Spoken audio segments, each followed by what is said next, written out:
the artisan or artist to the exchange of the market, because it is very difficult, especially in Indian context.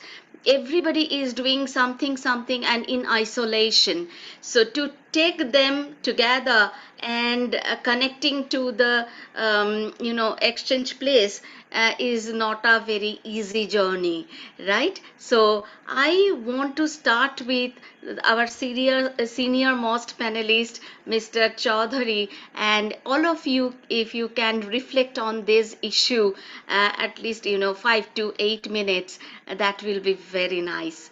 So Chaudhary जी, आप आपसे हम सुनना चाहते हैं कि आपने कैसे ये जो आर्टिजन्स को आपने इकोनॉमिक होल ग्रोथ सिनेरियो में आपने लाए हो, उसमें कितना एंटरप्रेन्योरल जर्नी में आपको कितना प्रॉब्लम चैलेंजेस फेस करना हुआ, तो आप आपके प्रोजेक्ट के बारे में अगर थोड़ा बताएं तो अच्छा है।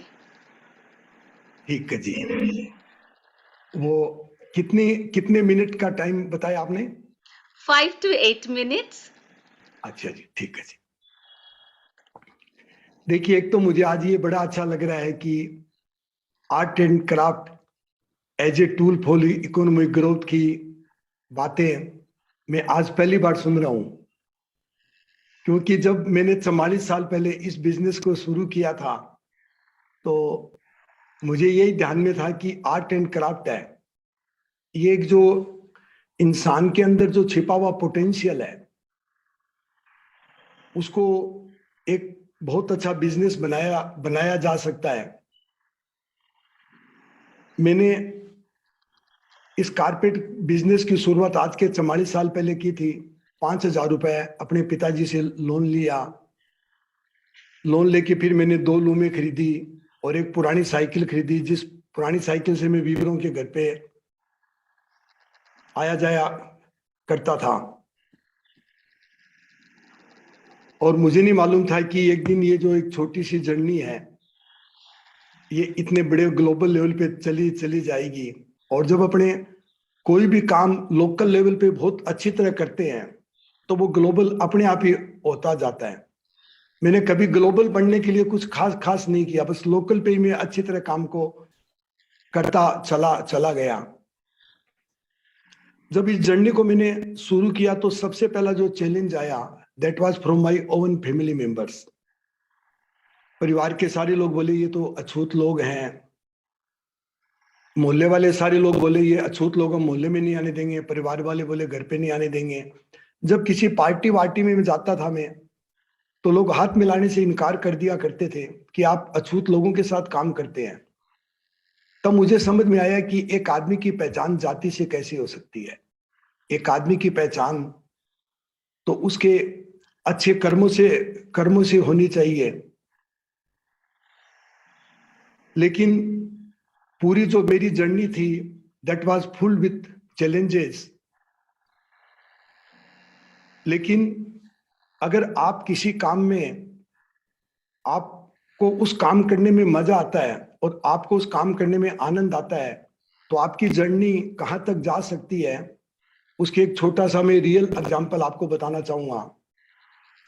कि एक दिन 2008 में मैं अपने ऑफिस में बैठा था, मेरे पास फोन आया, उन्होंने बोला आई एम सीके प्रहलाद। शायद आप सभी लोग जानते होंगे कि सीके प्रहलाद 2008 में नंबर 1 ग्लोबल मैनेजमेंट गुरु थे। तो मैंने सोचा इतना बड़ा आदमी मेरे को फोन कर रहा है, शायद रॉन्ग नंबर डायल किया होगा। फिर बोला आर यू मिस्टर चौधरी, तो मैं बड़ा सावधान हो गया। मैंने सोचा आज तो कुछ बात बड़ी है।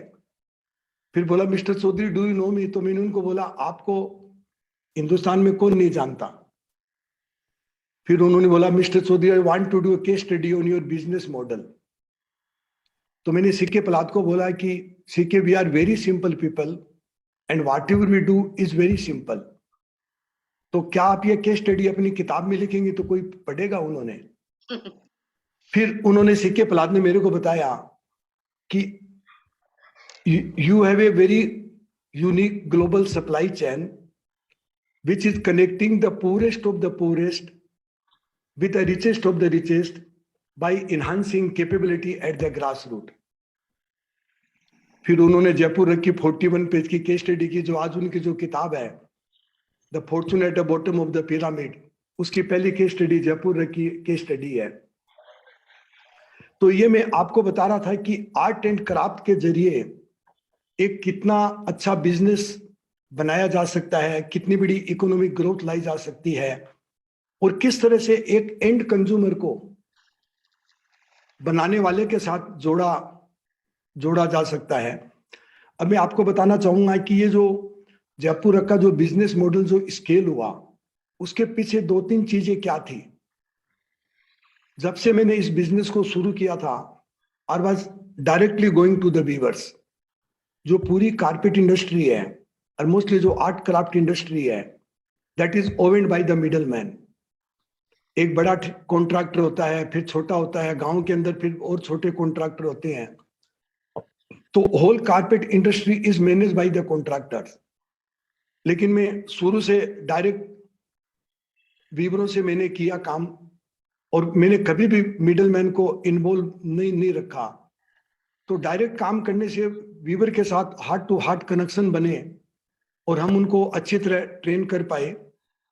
दूसरा जो कारण था कि हम जितना भी जो रॉ मटेरियल है वीवर के घर पे देते हैं, सारा रॉ मटेरियल, और वहीं से बना हुआ माल लेके आते हैं, और सारी सुविधाएं वीवर को अपने घर पे मिलती है।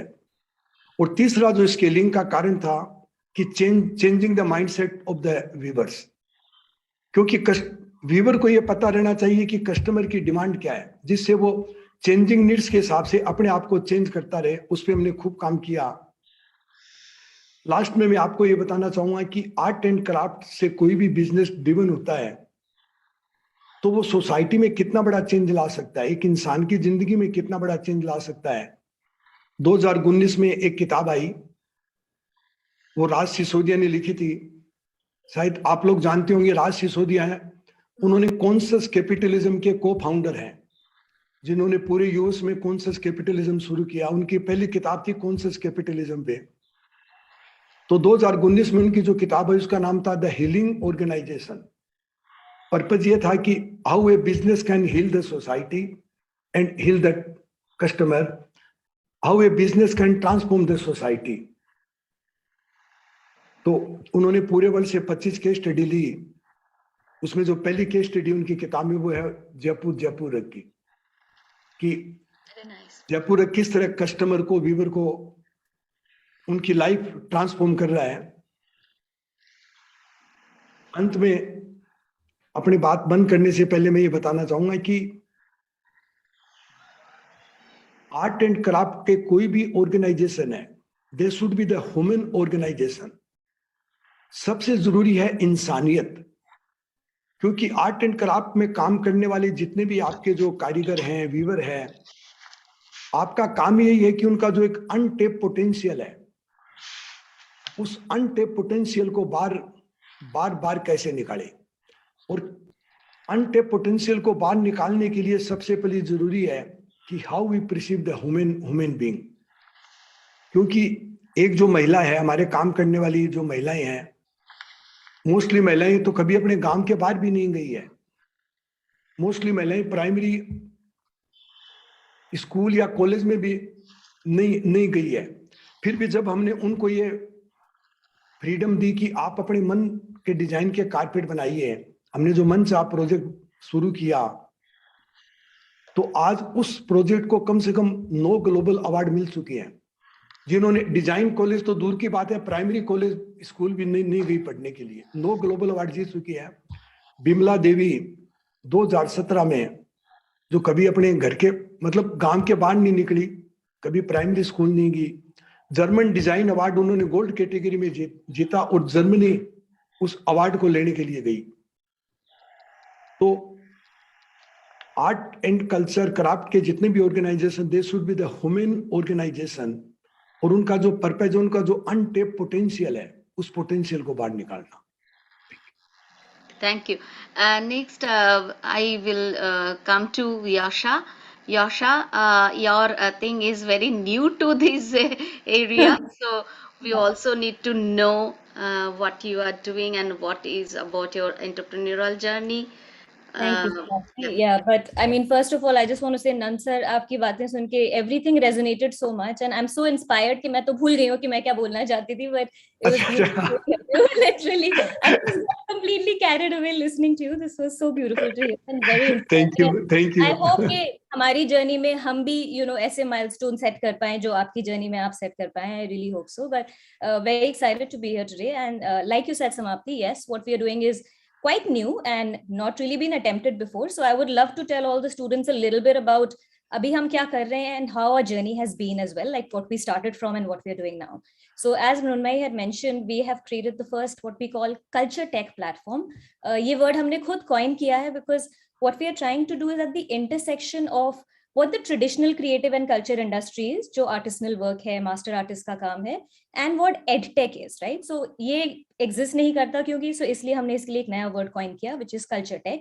And what that primarily means is that basically हमारे इंडिया के जितने भी traditional arts and crafts हैं, and the unofficial numbers again are that India has more than 3,000 traditional arts and crafts all across India. And as Runmai mentioned, about more than 200 million people employed in these traditional arts and crafts. But imagine कि 3,000 से ज़्यादा traditional arts and crafts हैं, but because most of our master artists and traditional arts have not really been able to leverage technology, right? मतलब they don't have a presence online. Most of them don't even have Instagram accounts. अब थोड़ा थोड़ा करके, it's starting. But because that's happened, they can't really reach the new digital consumer of today. Like you and I, we're all online. We buy online now. E-commerce has taken over. Marketplaces have taken over. But our traditional artists and artisans have not really been able to leverage digital technology, which basically mean, as Nansar also said, कि middlemen बहुत हैं. उनके product की awareness, उनके बारे में awareness online कम है, and hence उनकी उनको प्राइसेस जो मिलती हैं वो कम है, प्लस ओवरऑल उनके काम के बारे में कोई ज्यादा जानता नहीं है, which basically translates into lower income for them and also means उनकी यंगर जनरेशन भी बहुत ज्यादा इंटरेस्टेड नहीं है अब उन आर्ट्स एंड क्राफ्ट्स को कैरी फॉरवर्ड करने में. So our insight during the pandemic, like इससे पहले हम लोग actually बहुत ही we used to create hand painted handbags. So we also started from the world of fashion actually, but the mission always was कि हम master artists को promote करना चाहते हैं, उनके नाम को आगे बढ़ाना चाहते हैं. But during the pandemic, obviously nobody who was shopping, who was buying a handbag because nobody was going out. So we saw our business really struggle at that time. But even more importantly, we saw that हमारे जितने भी artists जो हमारे साथ काम करते थे, who all mostly live in smaller towns and villages, they were really struggling because of this low digital, not being digitally present, and they depend on tourism and they depend on physical exhibitions. तो उनके जो normal sources of income थे वो भी बिल्कुल खत्म हो गए थे. So we thought like कुछ तो नया करना पड़ेगा, and our journey has been a journey of pivots and trying new things, but always using technology to try these new things. So हमने basically almost as a COVID relief effort, we launched online art and craft master classes and live workshops with our artists. And it started literally we started online. We created a whole curriculum with them कि क्या सिखा सकते हैं आप 2 घंटे के workshop में, taught them how to use Zoom, how to use technology, and it's an assisted model where we are always present with them and we co-host these workshops with them, and that has really taken off. I mean, in the last 19 to 20 months, we've done over 600 of these live workshops with over more than 200 master artists across India.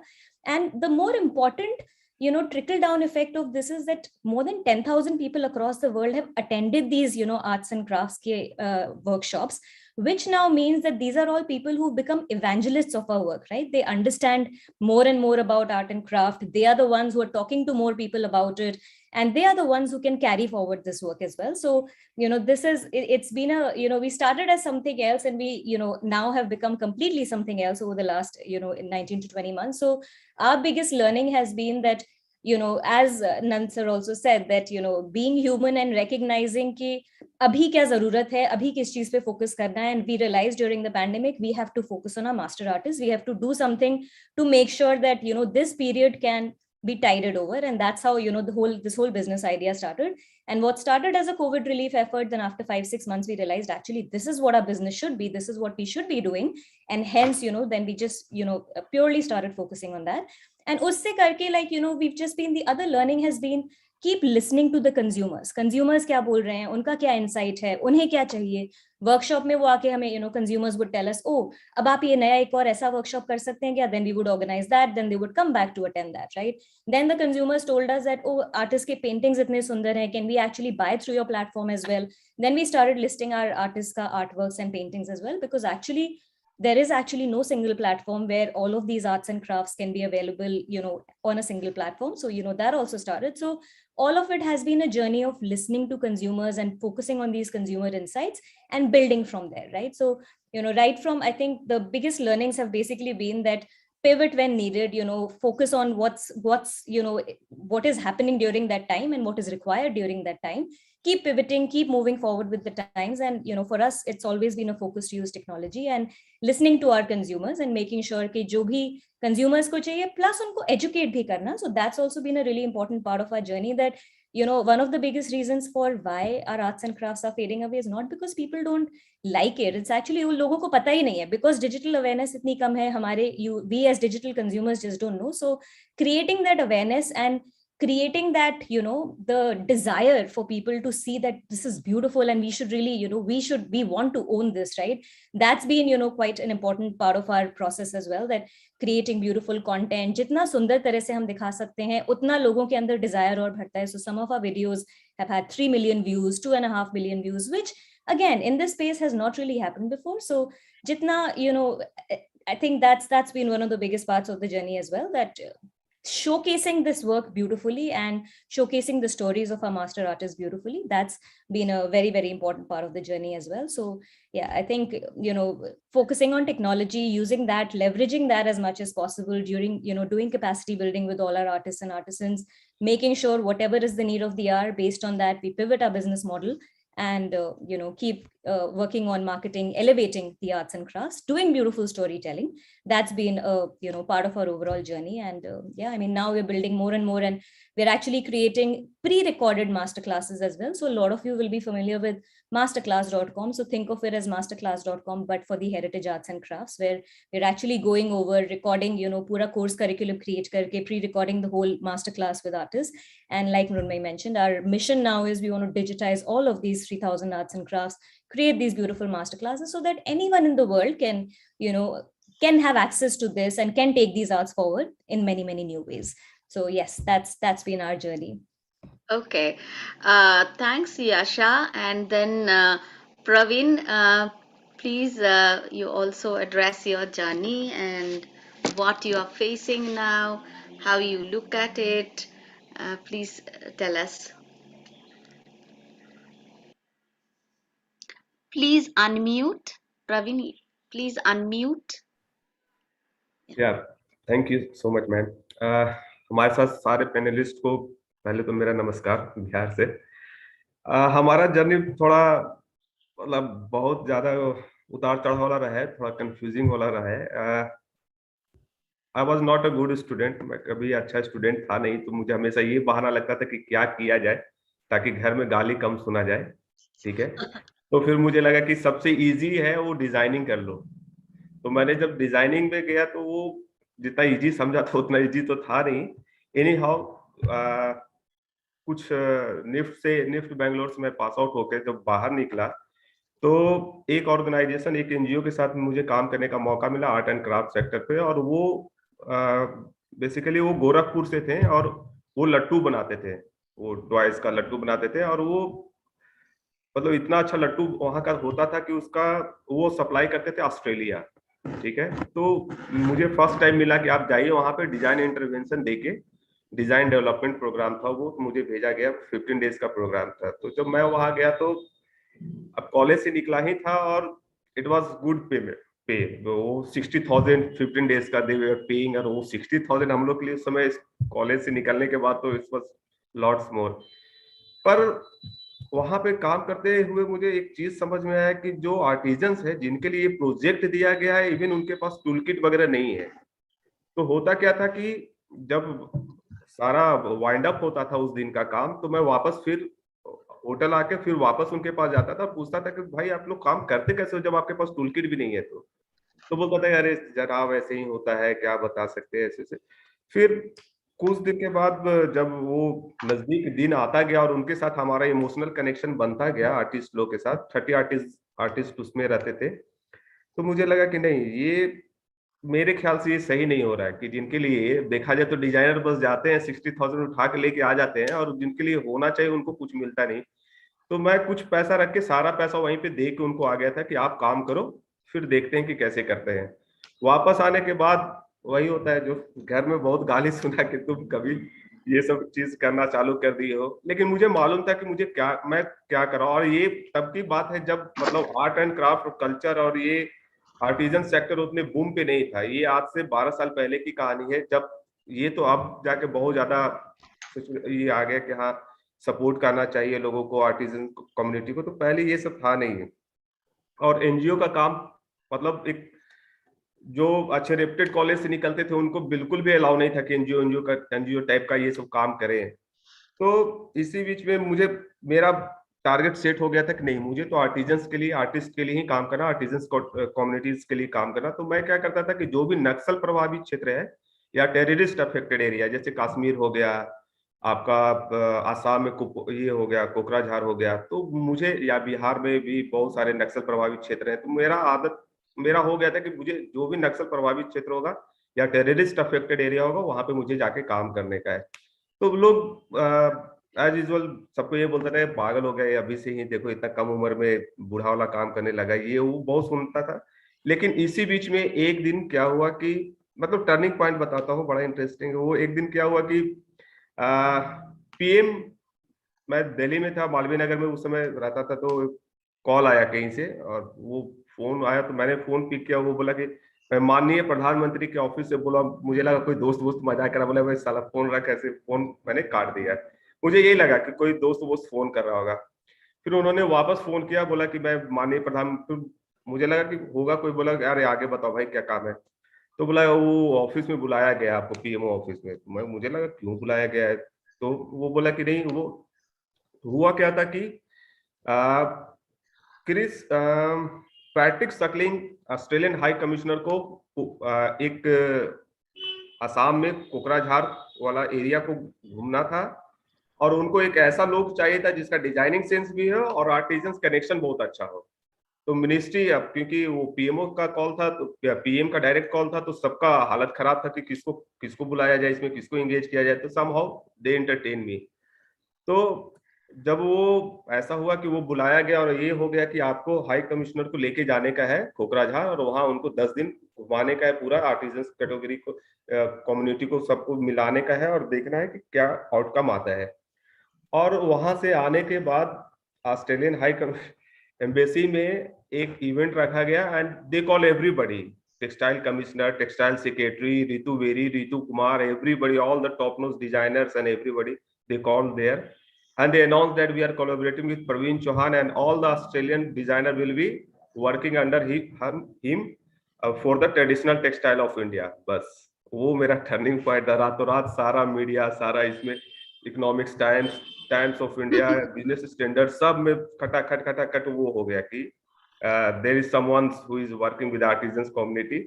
और वही होता है, एक turning point होता है। वहां से फिर मुझे ये लगा कि चलो, मैंने 6 साल जो टाइम दिया आर्टिजन्स कैटेगरी और आर्टिजन्स कम्युनिटी के बीच बैठ के, बिना किसी सैलरी का, बिना किसी पेमेंट का, बिना किसी लालच का, तो मुझे पहले से मालूम था कि ये एक ना एक दिन ये सेक्टर बहुत बूम करेगा, क्योंकि ये इंडिया में, मेरा अपना रिसर्च बोलता है कि जितने भी लोग आते हैं ना फॉरेनर्स, वो 10% ही सिर्फ मॉन्यूमेंट ये सब घूमने आते हैं। Rest of the they come for the either business purpose और द स्टडी पर्पस। वो किसी न किसी तरह से आर्ट कल्चर और ये क्राफ्ट व्राफ्ट का स्टडी करने के लिए या फिर उसके बिजनेस करने के लिए आते हैं। तो वहां से फिर हमारा जर्नी स्टार्ट हुआ। उसके बाद फिर थोड़ा और भी स्टडी करने के बाद मुझे ये समझ में आया कि मैंने ये फाइंड आउट स्टार्ट किया कि हम लोग का स्ट्रेंथ क्या है। ठीक है, जैसे if I talk about the Bihar, तो बिहार में क्या है कि बहुत ऑथेंटिक खादी होता है। ठीक है, इसका स्ट्रेंथ क्या है कि बाकी जगह में क्या है कि they are weavers based state, क्योंकि वहां पे बीवर्स बहुत ज्यादा हैं। बिहार में स्पिनर्स बहुत ज्यादा हैं। तो मुझे ये लगता है कि हाँ, तो सीन क्या है कि अगर यहाँ पे यान बैंक, जैसे यान बैंक यहाँ बहुत अच्छा बन सकता है बिहार में, तो मैंने यहाँ पे वही कोशिश किया कि उससे रिलेटेड कोई काम किया जाए। तो फिर मैंने यहाँ पे खादी पे ही अपना हाथ डाला कि खादी पे ही करने का है, and we started selling authentic khadi. उसके बाद जब 2017 में मैंने लैक्मे फैशन वीक किया, तो मुझे एक चीज और समझ में आया कि नहीं नहीं, we need to add some value addition, we need to do some value addition. तो मैंने फिर एक प्रोजेक्ट स्टार्ट किया, द हैप्पी हैंड प्रोजेक्ट, जो कि फ्लावर वेस्ट प्रोजेक्ट था। वो अपने आप में हमने टेम्पल वेस्ट फ्लावर यूज करना स्टार्ट किया, एंड अगेन फिर से वही हुआ, वो काफी हाईलाइटेड हुआ। और वाइस प्रेसिडेंट, मतलब उस कैटेगरी में सबसे कम उम्र के हम थे जब वहां पे गए थे, और वाइस प्रेसिडेंट हैज उन्होंने मुझे अवार्ड दिया इस चीज को लेके। तो from there we are started working, और हमने फिर स्टेट कर लिया कि हम लोग को करना एग्जैक्टली क्या था। तो हम लोग वही करते हैं अभी फिलहाल कि जितने भी आर्टिजन्स कम्युनिटी हैं उनके साथ हम लोग टेक्सटाइल डेवलप करते हैं, and we link with the different buyers, और इंटरनेशनल मार्केट में उसको एक्सपोजर करा के वो करते हैं। वी विल ट्राई कि जैसे चौधरी सर ने बताया कि दैट दे भी got the national award in Germany, तो हम लोग भी कोशिश करते हैं कि वो उनका इतना रिस्पेक्ट करा दिया जाए ताकि वो इस प्रैक्टिस को छोड़े नहीं, ठीक है। और उनके यंगस्टर को हम लोग का काम करने का स्ट्रेटेजी ये होता है कि हम उनके यंगस्टर को इन्वॉल्व करते हैं और उनको बताते हैं कि हाँ देखो, ऐसे पिक्चर क्लिक करने का है, ऐसे स्टोरी बनाने का है, ऐसे इसको डॉक्यूमेंटेशन करने का है, फिर ऐसे बेचने का है। अगर किसी क्लाइंट से बात करना है तो मतलब थोड़ा सॉफ्टली और कैसे बात करना है, बहुत रिजिड नहीं रहना है प्राइस को लेके, ठीक है। बहुत दुख वाला ये चीज नहीं बताने का है कि जी हमारा लोग बहुत गरीब है। शो योर वर्क, अपना टैलेंट बेचो, मतलब ये अपना स्थिति मत बेचो कि हमारा स्थिति ये है तो वो है, ठीक है। Show your talent. तो ऐसे करके भी जस्ट अभी देखते हैं, हम लोग लगे पड़े हैं। और बस ये है कि हाँ, पीपल आर रिस्पॉन्डिंग, काफी अच्छे रिस्पॉन्ड आते हैं, एंड आई थिंक कि आने वाले टाइम में it will be a more bigger sector. तो बस यही है हमारा। Thank you, Praveen.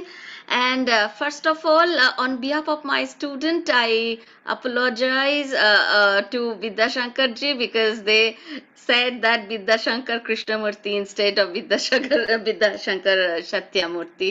I'm so sorry. And so, Vidyashankar ji, we come to you now. Please talk about your journey. And how this thought of setting up a network platform for the artisans come to your mind. If you focus on that, that would be great. Thank you. Thank you. Good morning, all. Namaste to everybody. My wishes to the TISS and the ESL team, Professor Sanapti Guha, Mrinmai, and the other people who are part of this initiative. I think it's a fantastic initiative. Thanks for inviting me, and hello to all my fellow panelists, Nandkishore ji, Chaudhary ji, Praveen ji, and Yosha, of course. Wonderful to be with all of you and talk about this very interesting topic about how art and culture can be the growth engine for the Indian economy. Network of Indian Cultural Enterprises is a not-for-profit organization. It started about a year ago. The whole objective of starting a nice org is to sort of build brand India by empowering cultural entrepreneurs. Why is this become important today, and why did we envision ourselves to be, working in this area? Simply because one is on the supply side. India is rich with heritage, which all of us know. Like Yosha mentioned, there are more than 3,000 different art forms. We heard about the struggles and challenges of Nand Kishorji and Praveenji, in starting their own enterprises. But if you look at globally, there's so much of interest in Indian brands and Indian knowledge systems. Yoga is today an $80 billion industry, and what is India's share of being the birthplace of yoga? Almost zero, right? Today, Starbucks sells a haldi latte or a turmeric latte for $7. These are all known is part of a grandmom's recipe in kitchen, right? So today, moringa is a superfood. Coconut is a superfood. So what are we doing about it? Everything is coming from here, but we've not been able to package and brand it and make it consumable for people across the globe, right? So with this background in context, we said, we should encourage entrepreneurs, right? Because on the supply side, there are lots of exciting work done by Pravinji, for example, right? And then there's so many other art foundation in capacity building. But there is nothing that is focused on entrepreneurs. We heard about Nand Kishorji's challenges in starting Jaipur Rugs. We want to make the future Jaipur Rug founders like Yosha Gupta, for example, to make their journey easy and start many more brands, right? So our simple objective is to build more brands out of India that leverages Indianness. So we focus on 5 sectors. Okay, one is food and beverage, other is beauty, wellness and health. Third is fashion and accessories, home decor and furnishing, and experiential tourism. This we think is forms the sort of cultural entrepreneurial area. So what have we been doing in the last 1 year? We've been on the discovery of new age entrepreneurs who can mix technology with culture and art, for example, right? And so far we funded about 4 enterprises in this space. We've done close to 50 hours of programming, building a community of today it's close to about 5,000 people strong, right? So these are people spread across India. They are students, they're future entrepreneurs, the current entrepreneurs, the investors, the mentors. So we have an interesting program called Nice Arohana, which essentially talks about how do you start up in the culture space? How do you go about building a culture brand? Because our focus is on the demand side of things, right? On the supply side of things, we have a lot of art clusters spread across India, right? But how do you ensure the second generation takes up the art form, right? It's only by today, see, if you look at the context, today of Flipkart and the startup founders are all the role models for middle class people. It's not anymore cricketers and Bollywood, right? It's the startup founders that have become role models, making the front page and the cover pages of magazines and newspapers. We want to create such role models in the art space, in the cultural entrepreneurship space, right? So, and the only way to do it is come from the demand side of things. How do you build a brand? How do you tell your story? How do you leave that impact, right? How do you make superstar entrepreneurs from the culture space? Right? That's our journey. The way we're thinking about it is on 3 areas. First, we need to build an ecosystem.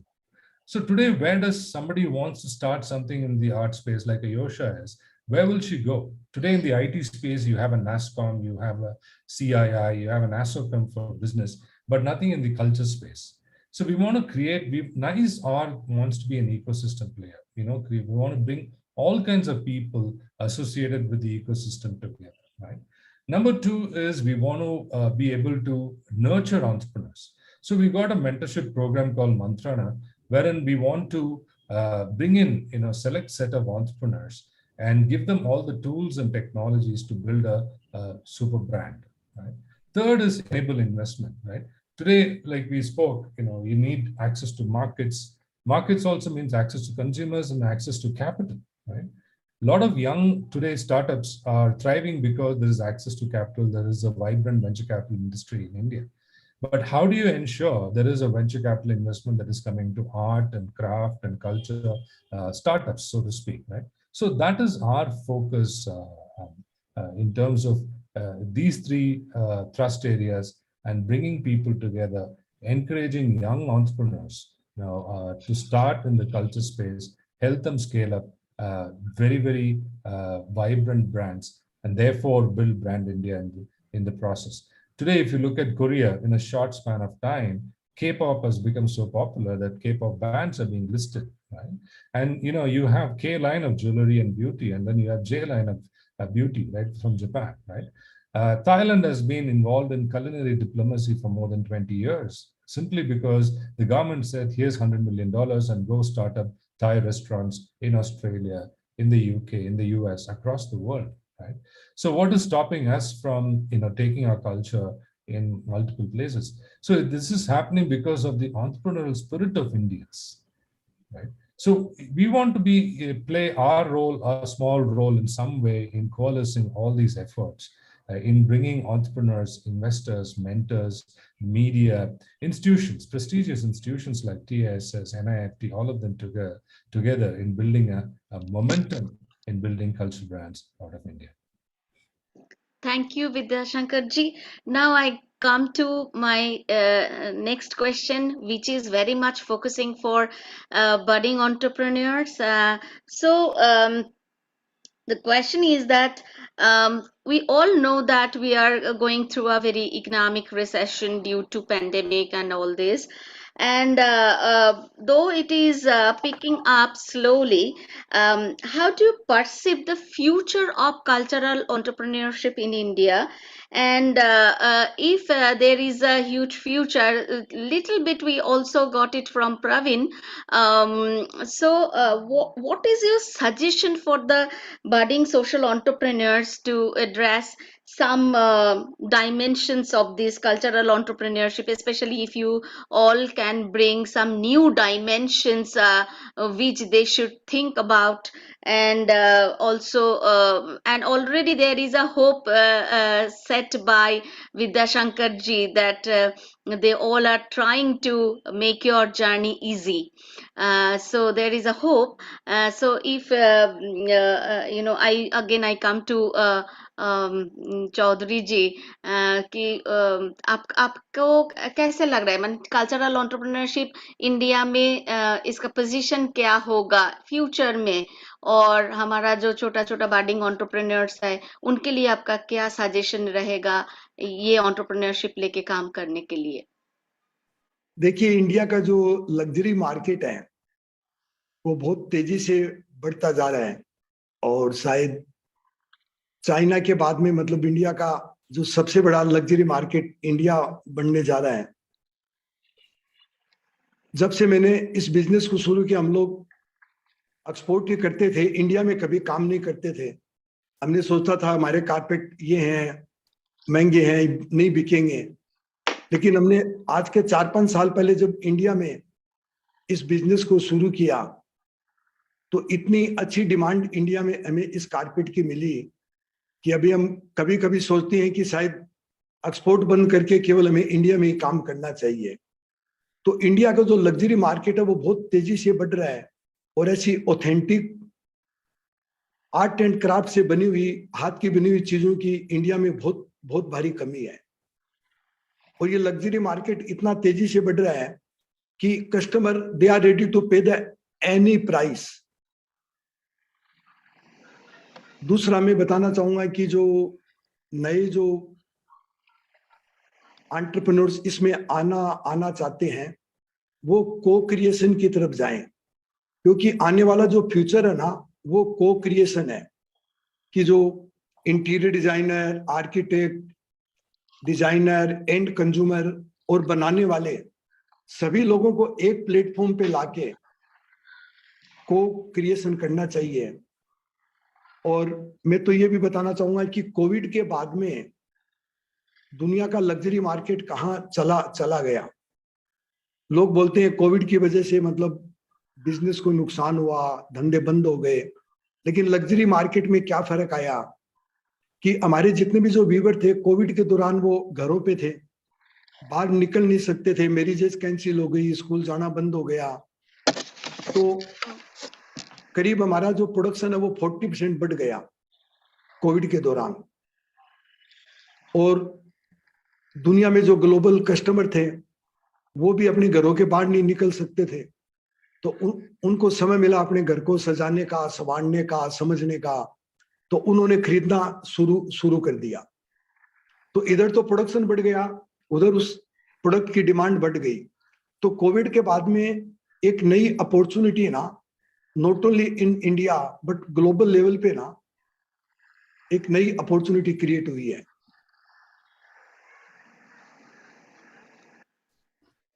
Thank you, Chaudhary ji. Yasha?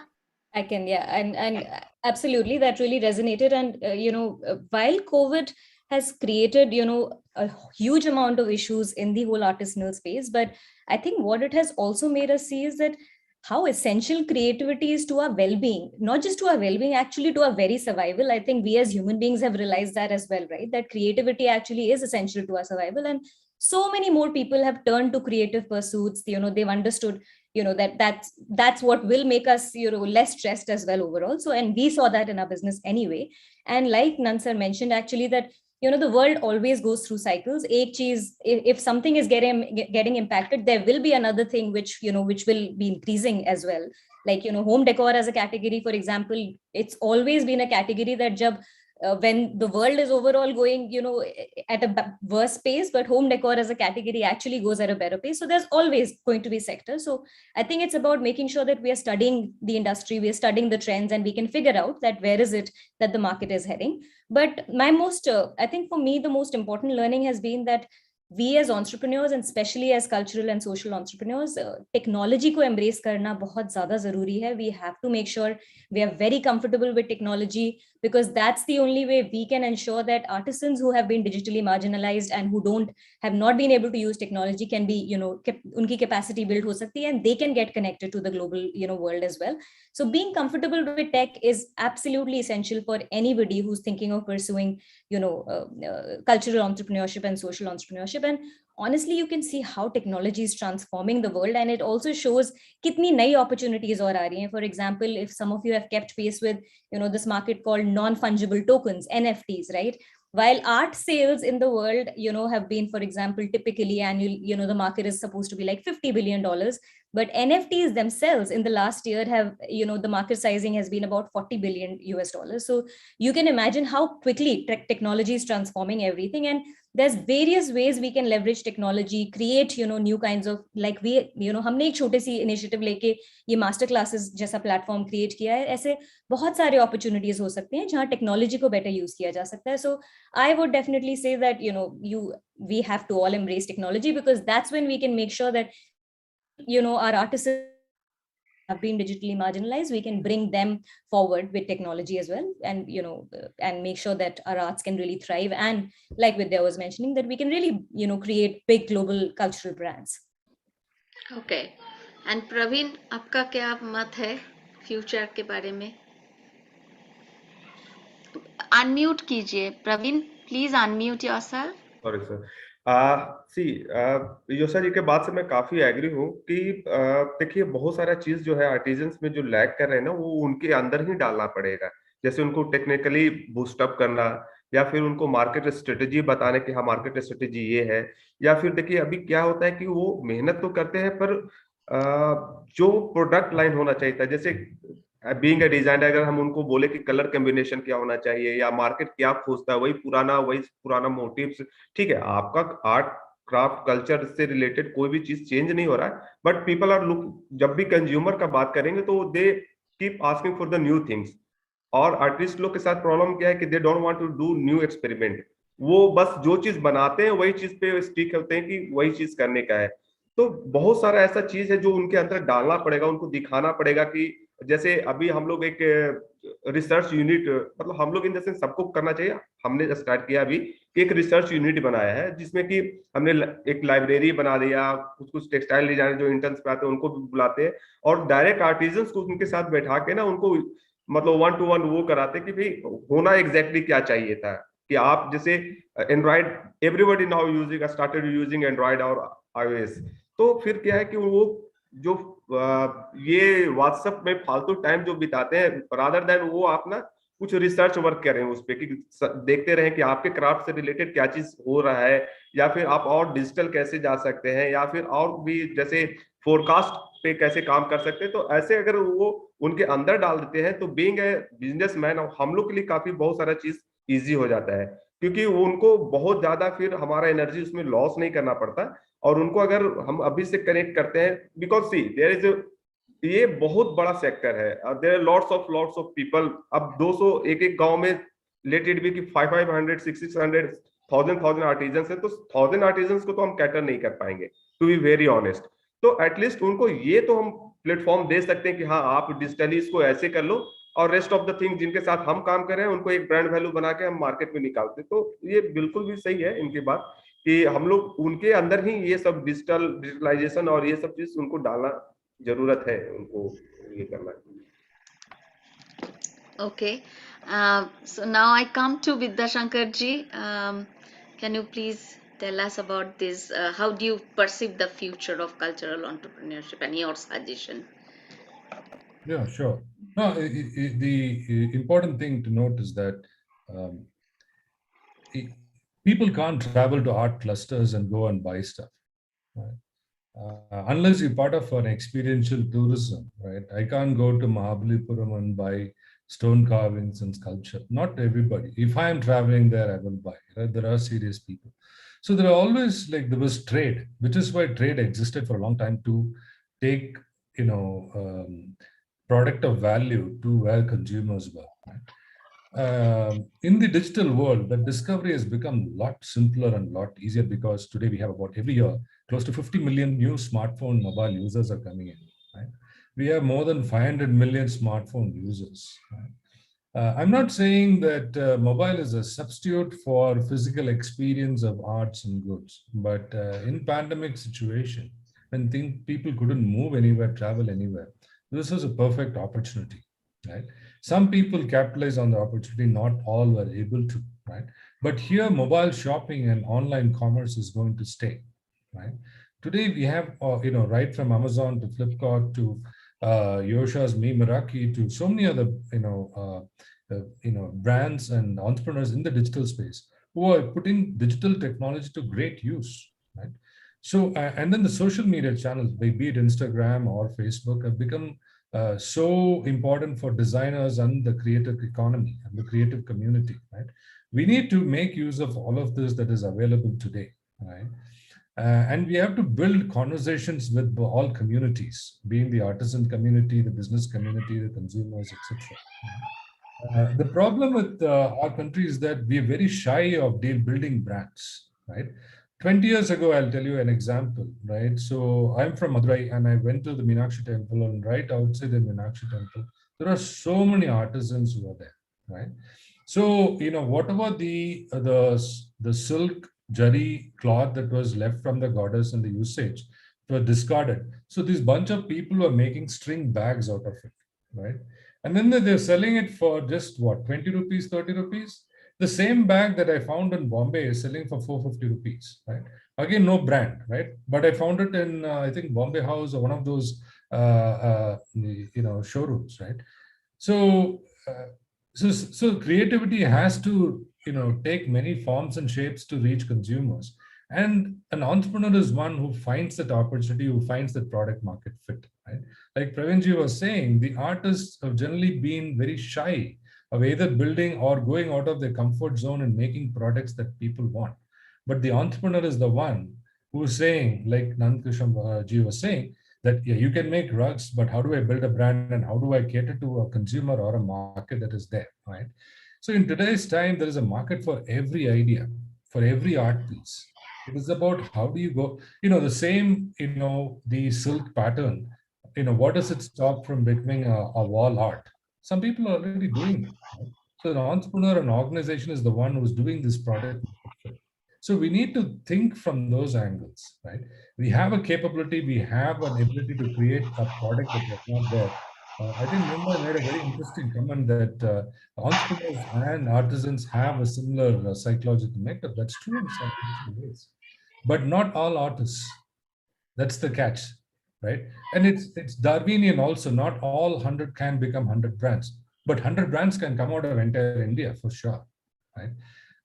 So my humble submission is that we should, as much as we are focusing on the supply side capacity building, we should put our efforts in encouraging new brands to come out of India. Otherwise, commodity, there is no value, right? Only in brands there is value, right? And how do we make the transition from artist to entrepreneur is the big journey and big challenge. Um, but fortunately, we have enough success stories in this country, right? We have Khadi, we have Fab Indias, we have Forest Essentials, so many interesting brands that have, had success in their own ways, right? We need to create 100, 500,000 more such brands out of India. That's my sort of honest request. And I think, frankly, we see a lot of tailwinds in this area because we're meeting a lot of young entrepreneurs who have excellent ideas and the capability to make their vision a reality. So yeah, I'm very positive about future. Great to know. There are several very interesting points coming out of this discussion, and now we are. I think according to our plan, we are on time, and there are several questions in the chat box as well as Q&A. So, with your all due permission, I am, opening the floor for the question answer discussion. So first question from Rahul Kumar. He wrote, good morning people. This question is for all the panelists, mainly NK sir. Sir, how do you communicate trends and ideas through your product? We have new trends and patterns every new year, and you said your artisans and weavers create the products. How do they take care of the growing trends and emerging demands? जी हाँ जी,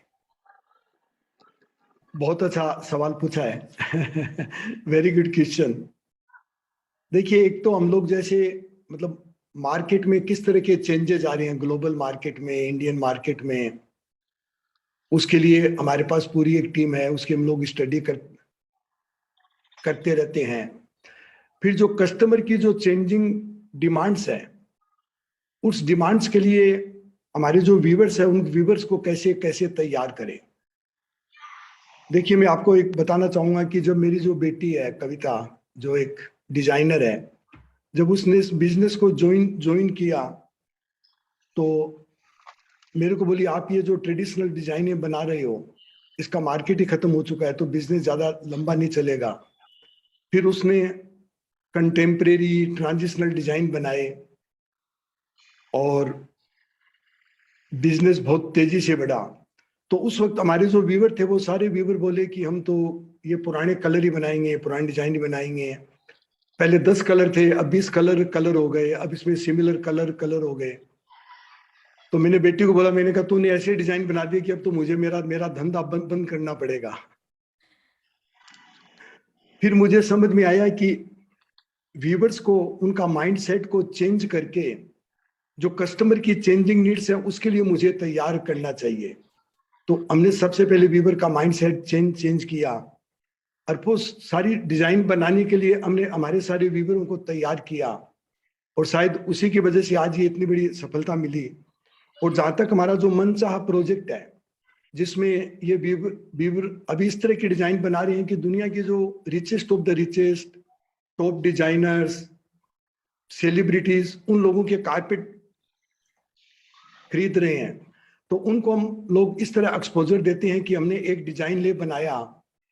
और अभी recently हमारी London design school के साथ भी partnership हुई है कि 4 सेशन तो वहाँ के प्रोफेसर हमारे व्यूवर के साथ लेंगे, और 4 सेशन हमारे व्यूवर उनके प्रोफेसर और उनके स्टूडेंट को देंगे. इसके अलावा हमने देखा कि जो काम करने वाले जो व्यूवर है, अभी तक उनकी जो स्पॉन्टेनिटी, इस क्षेत्र में काम करने वाले उनकी उस चीज को बहुत कम पहचान पाए. क्योंकि हमारे जितने भी व्यूवर के जो डिजाइन जो ग्लोबली फेमस हुए हैं और अभी भी फेमस हो रहे हैं, हमने देखा है कि वो स्कूल नहीं गए, कंप्यूटर नहीं जानते. इसी की वजह से आज वो इतने सुंदर डिजाइन बना रहे हैं, उनका माइंड कंडीशन नहीं हुआ. तो हमने ऐसे व्यूवरों को चुना जिनके अंदर वो अपनी स्पॉन्टेनिटी को कायम रखते हैं, और ऐसे स्पॉन्टेनियस व्यूवर को हम लोग फिर एक ग्लोबल एक्सपोजर देते हैं इस डिजाइन लैब के थ्रू, कि दुनिया में किस तरह के चेंजेस आ रहे हैं. और जो एंड कंज्यूमर है, जो उनसे डिजाइन बनाना चाहता है, उनको भी हम फ्रीडम देते हैं कि आप इनसे बात कीजिए.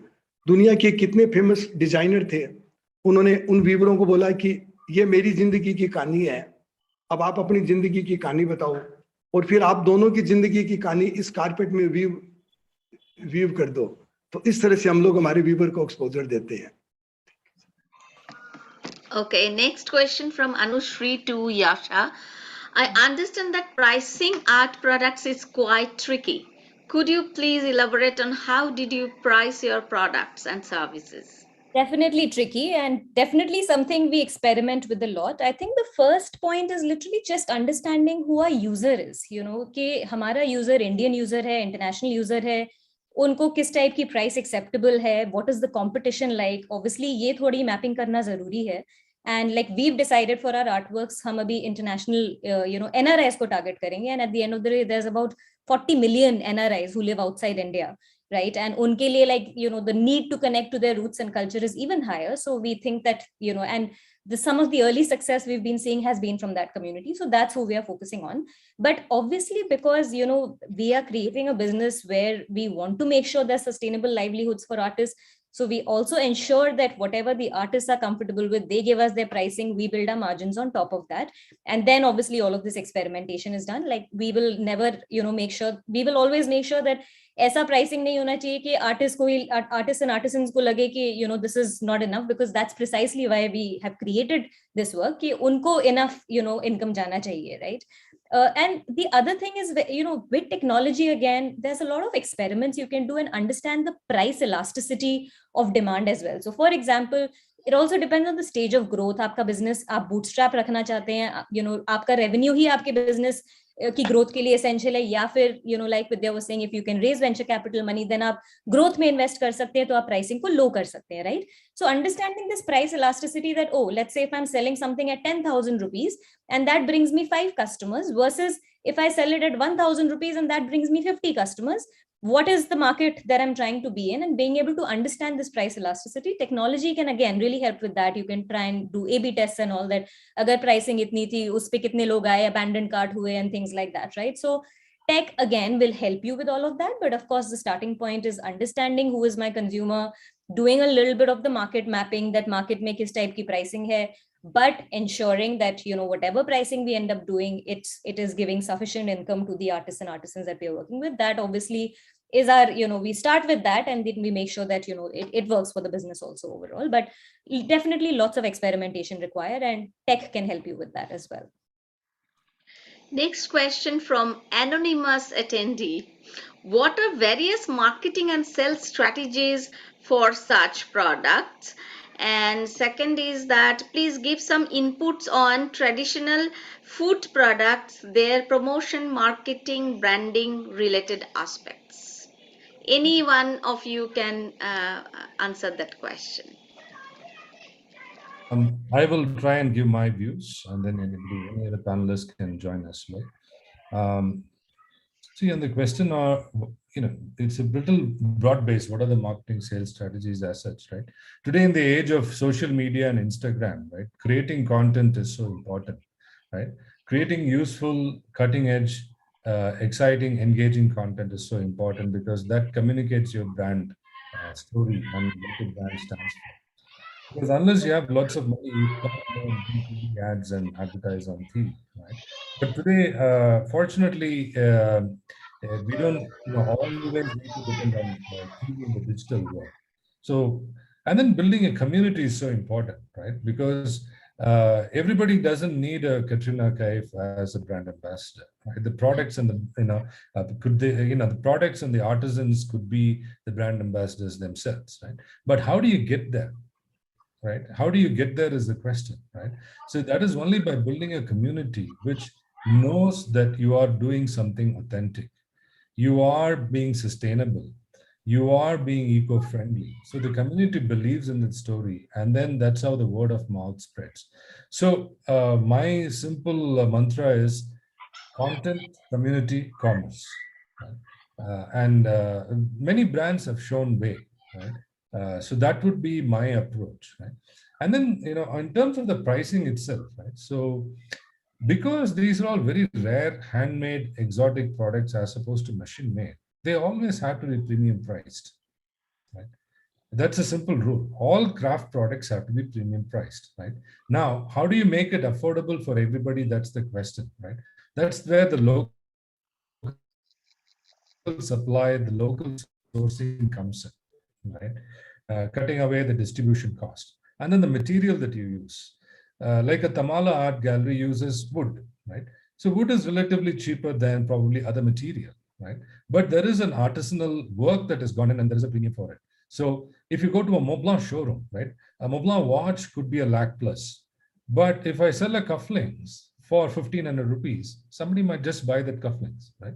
That's the kind of pricing mindset one needs to have, right? So if a brand offers from 500 to 50,000, right, you will have consumers coming in at every price point, right? Depending on the product and the value, of course, right? So these are all some of the ways to think about. The easiest way, study the successful luxury brands, what have they been able to accomplish, right? And then, look at who are you targeting. Are you looking at millennials? Can millennials afford to spend the kind of money that you want them to spend? Or are you looking at people in the 30 plus age group who are working professionals and who are spending money in similar categories? And then you want to shift behavior, right? So I think that's the kind of, we've got a lot of interesting videos on our YouTube channel, the anonymous attendee. Please take a look at them. There's a lot of great stories on how do you build a brand, how do you go about creating a pricing strategy, and then what is available in the markets, right? So, and then there is a supply side economics one can't ignore, right? Because how do you put a pricing on the hard work of artisans? That's always a question, right? There is no correct answer to it, right? And the only way the correct answer is what is the market ready to pay. So if you don't experiment, you will never know, right?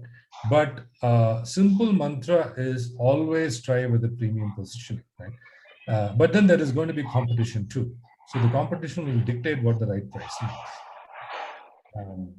So hope I've been able to touch upon some of the aspects. I think there was a question about the food brands as such today, right? Yes. See, food is something that you're going to put in your body, right? It is so important to know what goes on in the making of it. Today, in the context of the plant-based nutrition that the whole world is talking about, in India, we've talked about plant-based food for a very, very long time, right? So, but the fact is that we've never been able to package it. We've never been able to package a haldi latte or a turmeric latte, right? So that's what we need to change. So when it comes to food today, if you look at a brand like a Cure Veda or a Gyno Veda, the challenge is that how do you extract from these plants and make it available in a consumable format, right? Imagine 100 years ago, coconut oil was freely available, but what did it take for a parachute to become a parachute, right? Make it in a way that is transportable, storable, and then usable over a long period of time, right? And that's where I think science, technology, engineering, all of that comes in, right? Today, at Triphala Churna, if you have to make it at home, not everybody will be able to make it, right? But that powder has to be made and stored by somebody to sell as a brand, right? That is the big value addition I'm talking about. That's the difference between a commodity and a brand, right? Think about these things. Right? That would be my response.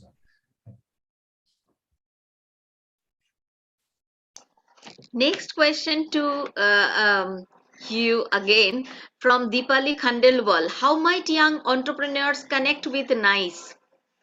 Yeah, just write a note to us. We are on namaste@niceorg.in. That's our email ID. We're available on all social media, be it on Insta, or Facebook, or LinkedIn.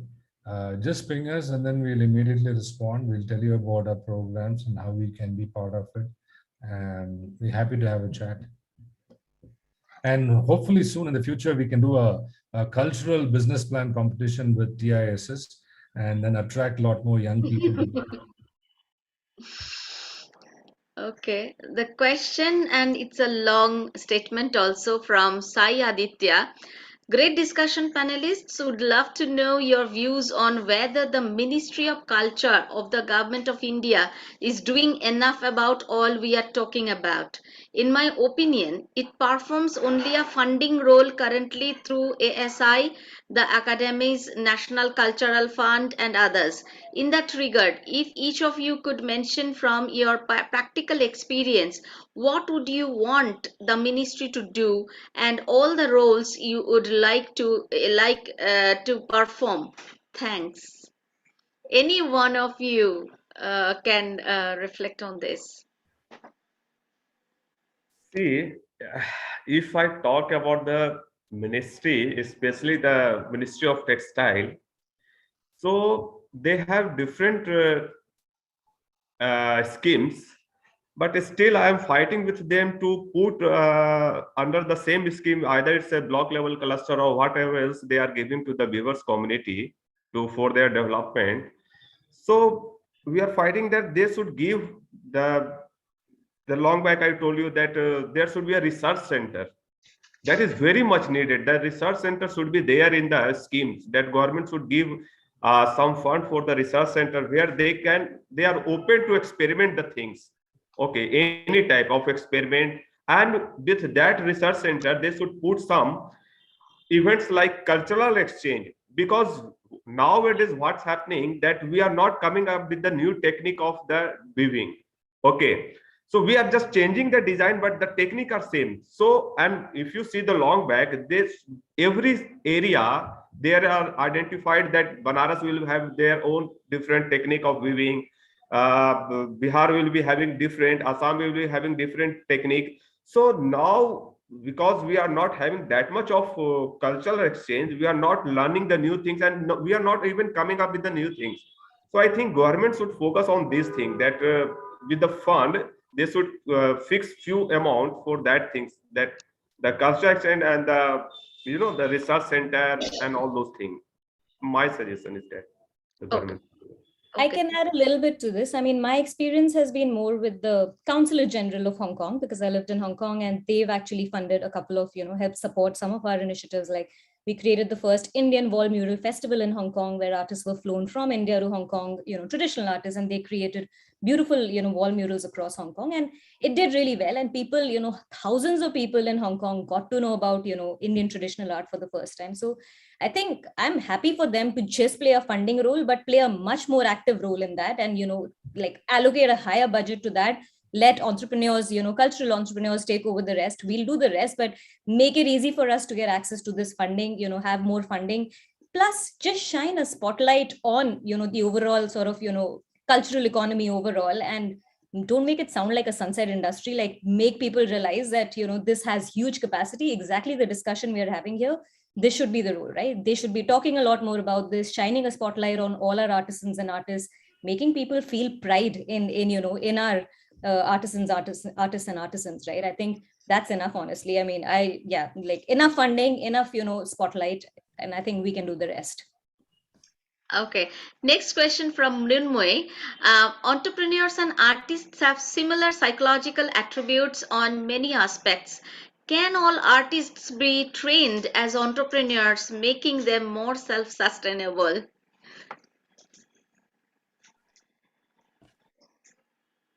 Yeah, I can take this. I mean, I mentioned this in my last conversation. It is true, right? Both have psychological attributes to create something, right? But to be a successful entrepreneur, it's just not about creating something, a work of art, but you also have to create a product that people want, right? So the two ways to look at it, I think Pravinji alluded to this, right? One is discoverability, right? You've been doing something for many 100 years. It's the technique that you have perfected. It's not the product itself. Right? Product is one outcome of the technique, right? So if you've been making sarees, what is stopping you from, simplistically saying, making a salwar, right? For example, right? What is stopping that to become a kurti that people would want to wear? Now, that's what I tell people in the handloom industry. In India, what do we have an equivalent of a business suit, right? At least for women, you can wear a nice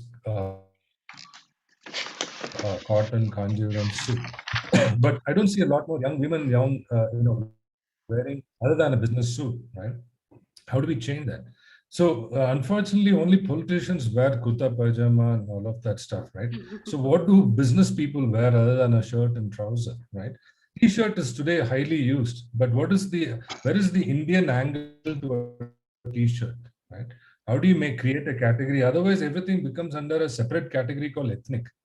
So why can't this be mainstream?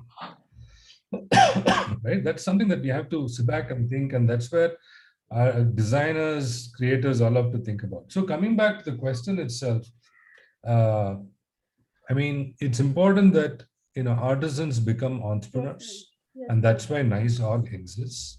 right? But it takes a lot of skills to create something. Marketing is a different ball game altogether, right? And more importantly, how do you build an organization? That is very, very important, right? When you have loosely formed cooperative societies, it is a different setup, right? Seva has shown the way, but for one Seva, there are thousands and thousands of others we don't know of, right? So to build an organization, to build that leadership, to create that product market fit, to raise capital, either be bank loans or from private investors, it's a slightly different ball game, and it's a long haul, right? Everybody has to be committed for the long term, right? So again, there is no foolproof that all of the brands, all of the entrepreneurs will succeed. But the fact is that many people are doing that, you will have more success stories, right? That's my view. Okay, thank you. Praveen, you have a question from Deepti, and that is the last question for this panel. Um, as you are working with floral dyes, is India ready to embrace floral dyed clothing? If not, then how can we create awareness regarding floral dyed clothing? Also, how is Happy Hand project managing the issue of color fastness? Okay, so first I will reply about the color fastness. See, natural die natural die का जो process है वो it's similar like cooking, ठीक है? आप जब जिस तरह से खाना बनाते हैं उस तरह से इसका भी प्रोसेस है, और एक मैच्योरिटी लेवल इसमें भी है कि अगर कोई गारमेंट्स को अगर स्कोरिंग करना है तो ये पीरियड तक स्कोरिंग करना है। आप उसके पूरे प्रोसेस को, जो 5 डेज 6 डेज का प्रोसेस है, उसको अगर आप स्किप नहीं करते हैं तो कलर फास्टनेस का उतना प्रॉब्लम नहीं है। यहाँ पे कलर फास्टनेस का जो एक मीथ बना हुआ है कि नेचुरल डाई का कलर फास्टनेस बहुत ज्यादा है, उसके पीछे सबसे बड़ा मेरा जो रिसर्च है, इट्स माय ओपिनियन, कि ये मेरा जो सबसे बड़ा रिसर्च है वो ये है कि हमने देखा क्या है कि जब नेचुरल डाई करने के बाद जब हम उसको लास्ट वॉश करने जाते हैं ना, तो वो सही से वॉश नहीं करते हैं। वो क्योंकि पानी बचाने के चक्कर में या फिर मास प्रोडक्शन के चक्कर में हम लोग उसको बस 1-2 बार निकालते हैं और वही उसको फिर डायरेक्ट सनलाइट में डाल देते हैं। कोई भी कॉटन आप ये देख लीजिए, आइदर से केमिकल डाई और नेचुरल डाई, कोई भी कॉटन को डायरेक्ट सनलाइट में रखेंगे ना, वो दे विल स्टार्ट फेडिंग, वो कलर उसमें कलर जाएगा ही जाएगा। तो जब नेचुरल डाई को आप डीप करते हैं लास्ट, जब एक तो कंप्लीट प्रोसेस के साथ अगर आप नेचुरल डाई करते हैं तो उसमें तो जाता ही नहीं कलर। हमारे इतने क्लाइंट्स हैं, इवन द गुड्स क्लाइंट और मास प्रोडक्शन का भी जो क्लाइंट्स है, आज तक शिकायत इसलिए नहीं आया क्योंकि we follow the whole process of natural dye. और क्या है कि आप डाई के, जब नेचुरल डाई को आप जब कोई भी गारमेंट्स को आप डायरेक्ट जब गीला है उसको सनलाइट में रखेंगे तो दैट विल फेड, पहला चीज। दूसरा चीज क्या है कि India is ready to embrace floral dyed clothing and it's not then how we can create. See nowadays people are moving towards basics, okay, it's now time to move toward back to the basics। तो अभी क्या हो रहा है कि people are started understanding the artisans value. ये garments जो भी नेचुरल डाई का जो गारमेंट्स है और जो हम लोग यूज कर रहे हैं उसको आप देखिए कि केमिकल डाइज होने के कारण अभी चलो नया एक आ गया एजिडो फ्री डाई और डिफरेंट टाइप ऑफ डाई, पर जो केमिकल डाई है कहीं ना कहीं they are harming on the body, वो बॉडी पे हार्म कर ही रहा है। तो slowly and gradually people are understanding, उनको इतना अवेयरनेस आ गया है कि they are started adopting the all the ancient process, जो ट्रेडिशनल प्रोसेस रहा डाइज का हो या फिर वीविंग का हो, इससे related.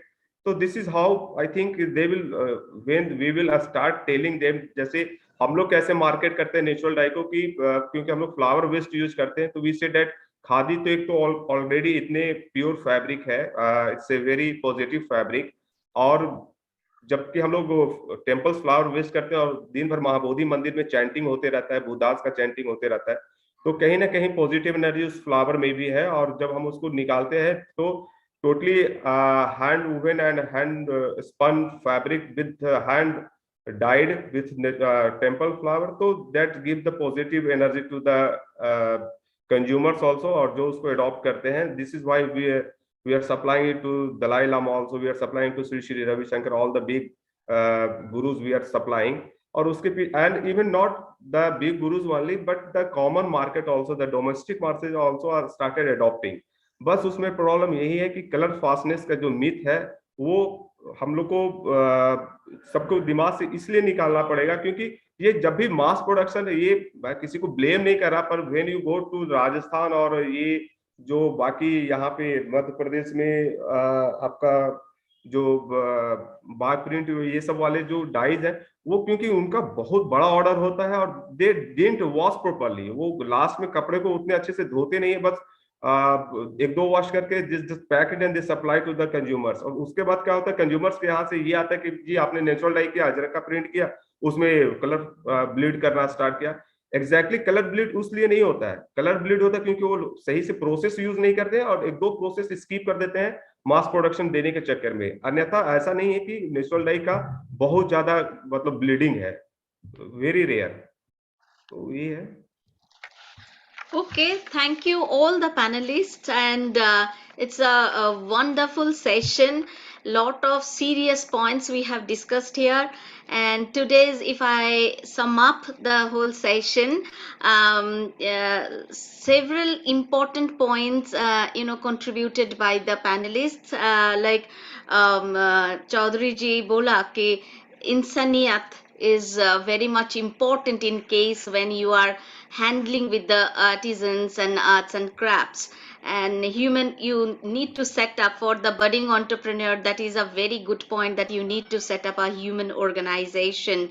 And like Praveen also talk about how a turning point create a lot of expansion of such kind of work, and how you spend your initial years very close to the artisans and the artists, and that also help you to later on to come with different projects.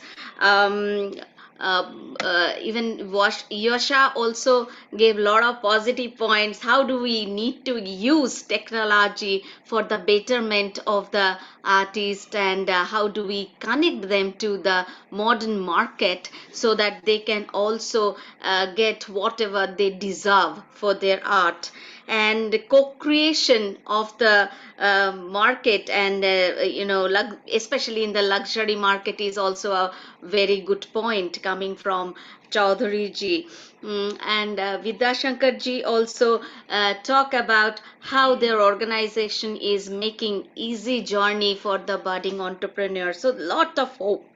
Okay, and so what I would say, that the way in the center also we discussed that there are a lot of opportunities in the problem. So keep your eyes open, and I think take this not as challenge but as your a beautiful journey. Maybe there are a lot of ups and downs, but then at the end of the day you can see that how success comes in terms of when you are contributing to the society. So thank you all the panelists and my all beloved students to create this kind of important panel. And though it is a new subject, but I think that there are a lot of the influencers and enabling agents for you. They are ready there to help you. So now it is your turn how you take it forward. So thank you, and I am ending the session here. Thank you. Over to Thank you, you. Rumi. Thank you. Namaste. Thank Bye. you so much, all the panelists. Thank you so much, Nandakishore ji, Vidyashankar ji, Yosha, and Praveen ji for being present today for this amazing panel. I'm sure this is a good sign that we have extended the time limit. So this is absolutely a good sign that this panel had been very interesting. And we look forward to invite you for more such session. And as Vidyashankar ji said, maybe soon we would have like a case study competition, or maybe like social venture challenge just based on cultural enterprises. So thank you so much for joining us here for the first session, and we will move on to the next session, which is just, we don't have much time. So thank you so much for joining again. Bye. Thank you.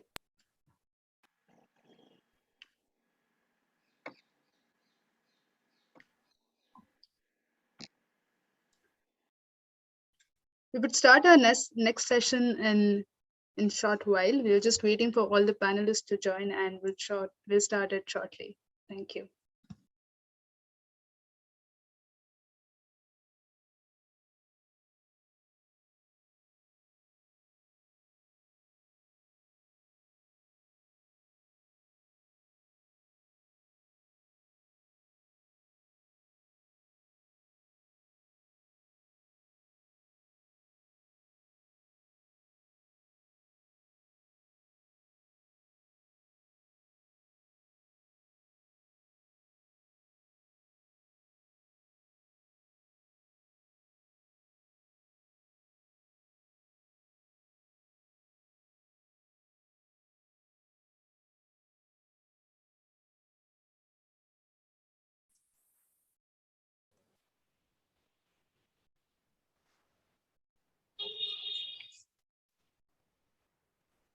Hello, Pooja. Hi, Anis.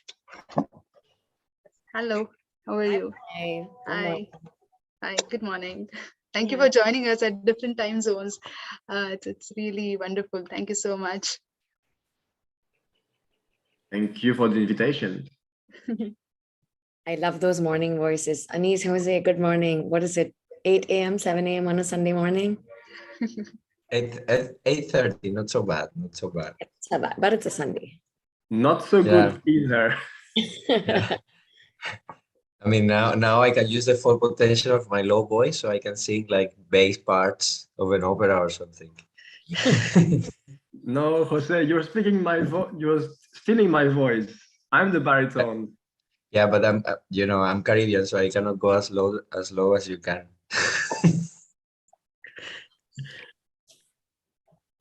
I think we are all set to begin the session, right? Okay, over to you, Chris. Awesome. Well, thank you guys all for jumping back on here. We are going to wrap up this morning's session by hearing from a few individuals on the power of art and culture for social change. We have, I mean, there's no doubt that we've all encountered songs, films, novels that we get connected to or that arouse emotions that can incite maybe personal change, but not limited to that. It can incite national or even global change.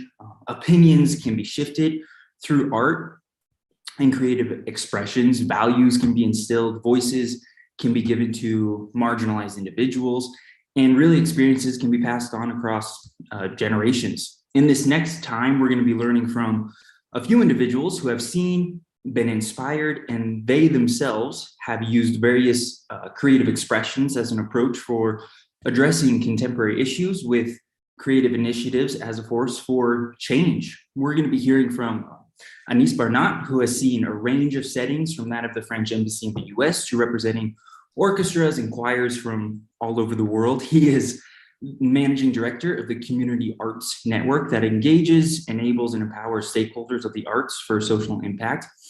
Mr. Barnat and our next panel member, Jose Angel Salazar, have played vital roles in a community project called El Sistema Greece that provides free music education.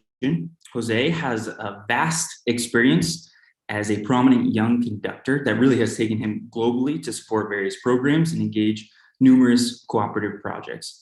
And then we're going to also be welcoming Pooja Pradeep this morning.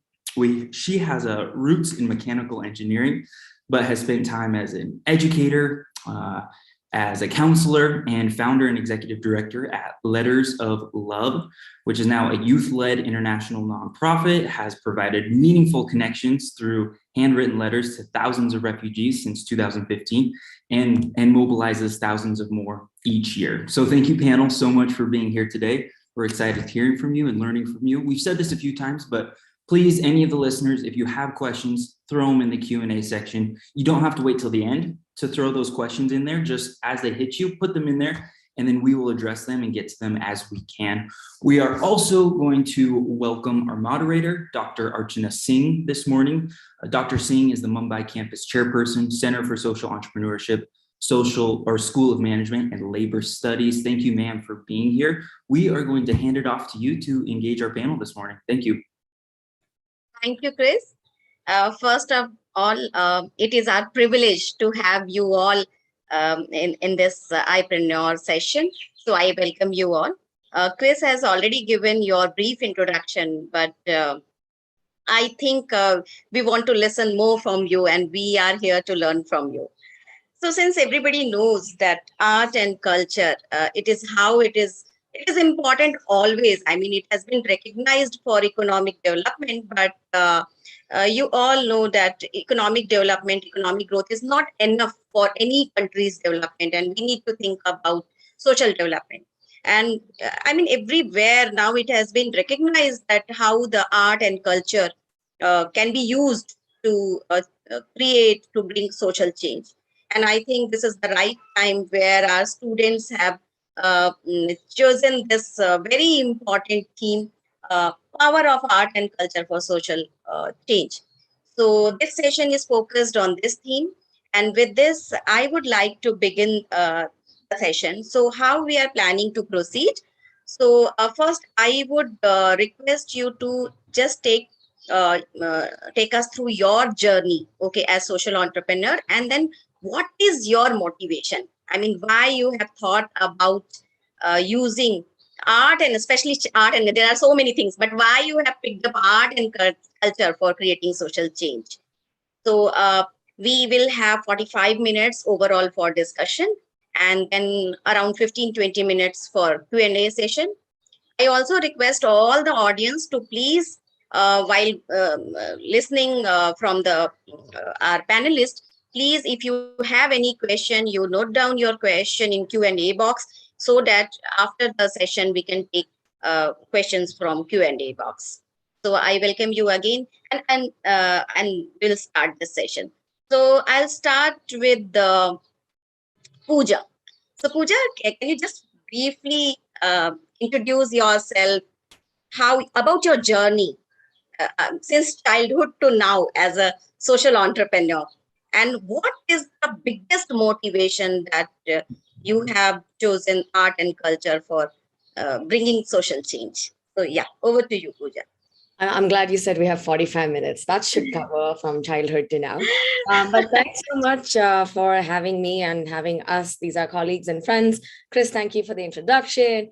Good morning and good afternoon to everybody. Okay, I'm gonna, long story short, was born into this wonderful middle-class family in Kerala. Parents are doctors. I have a sidekick for a sister. Life was normal up until 6th grade, when there was thought for the day through the morning assembly. And it was the starfish story. I don't know if you are familiar with the starfish story. It's the story about this boy who wakes up in the morning and sees thousands of starfish that are washed ashore. And what he does is he picks each one of them and throws them back into the sea before they die out of dryness. So this man walks by in the morning and sees the child and goes, "Hey kid, what are you doing? There are thousands and thousands of starfish washed across miles of this coast. What difference is any of your effort going to make?" And the boy looks up at him, picks up another starfish, throws it back and says, "It made a difference to that one." That was quite a big moment for me as a child, to realize that, the smallest act does in fact create impact. And I held on to that. Fast forward, we're all Indians. It's either engineering or being a doctor or a lawyer. And I still have this regret that, I should have gone to TIS. That's where I belong. That's what I wanted to do. So I got to be an engineer. I love physics and math, so mechanical engineer. Decided that children are the key to building a sustainable future. The youth are. So switch to education. While being an educator, I've had a lot of opportunities just interacting with children and the youth. And then I realized that I wanted to get into social impact and unconventional methods of education, because I have a lot of bones and a lot of fights to pick with the conventional modes of education we have. I think it was 2015 when the Syrian war and refugee crisis was up in all our news feeds. In my time, it was the humanitarian crisis that was sort of streamed live. I could see bombs in civilian neighborhoods.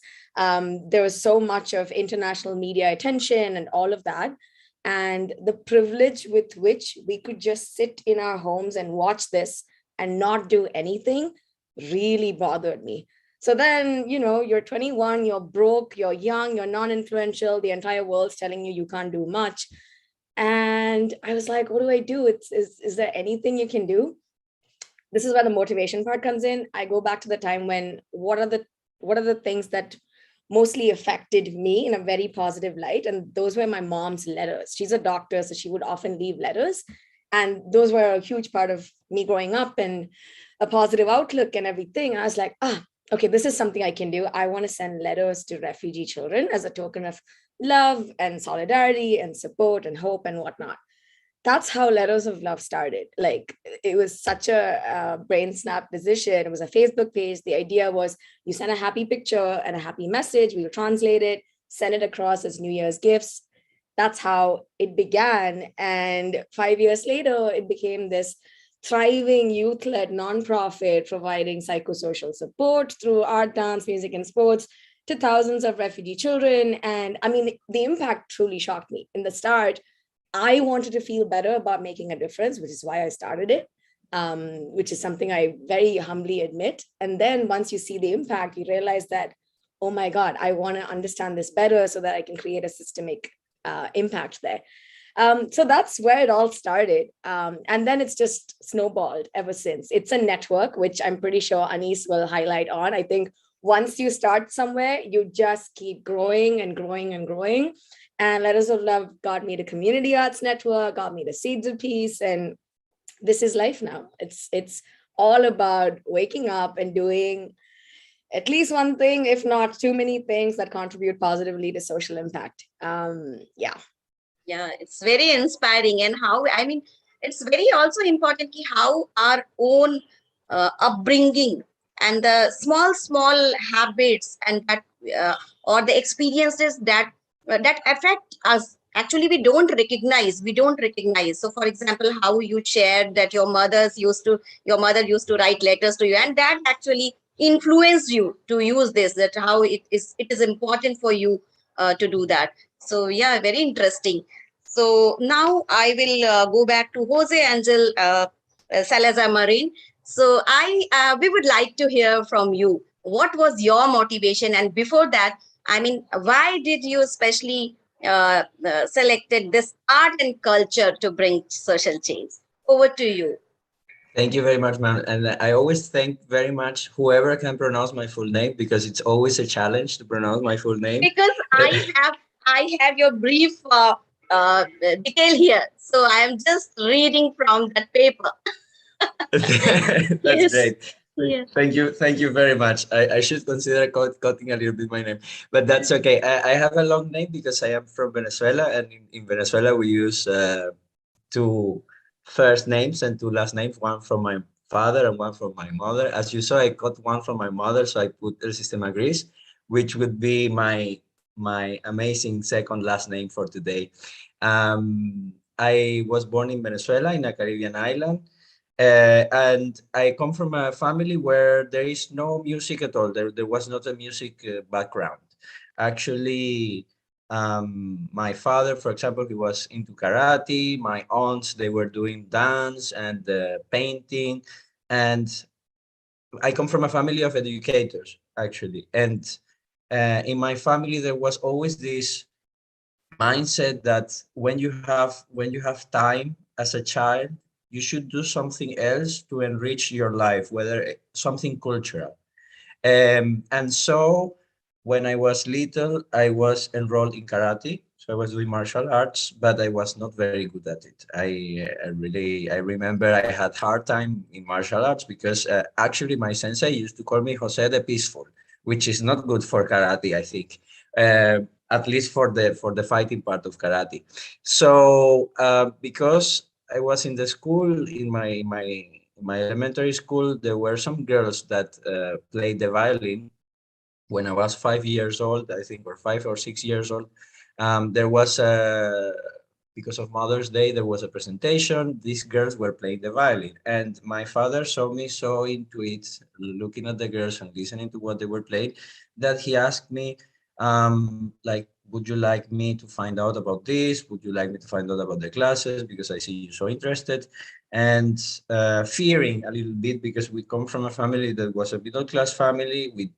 We were okay, we were doing okay financially, but we didn't have a lot of money. So he was really concerned of my answer, and I was like, okay, if we can find out about this, I would like to do that. So this is where we found out about the marvelous world of El Sistema in Venezuela, which is a social movement. It's government funded. It has now 47 years. It's a movement where music education is provided for free, especially towards orchestral instruments and choral education. And then also, I mean, it has developed into traditional instruments, it has developed into jazz, into different genres. But the main idea is that you go to this place, you are provided music education for free, and the music education is just an excuse for you to attain social values that you will develop in this environment and then that you will take into society. So I was very welcomed in El Sistema. I was blessed with this opportunity of knowing this movement. I received music education of a really high level.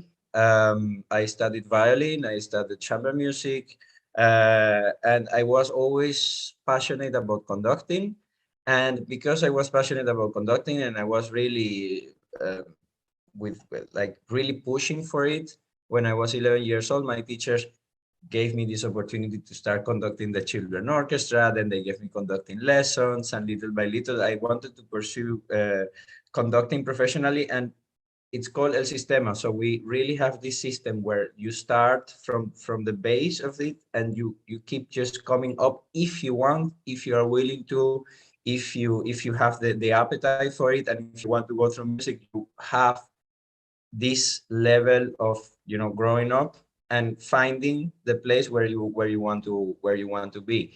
And then I have to say that for me, several life-changing moments. The first one was meeting my wife, that she's an educator. She's one of the greatest persons I know, really passionate about education, really understanding that education is the tool that can change this world.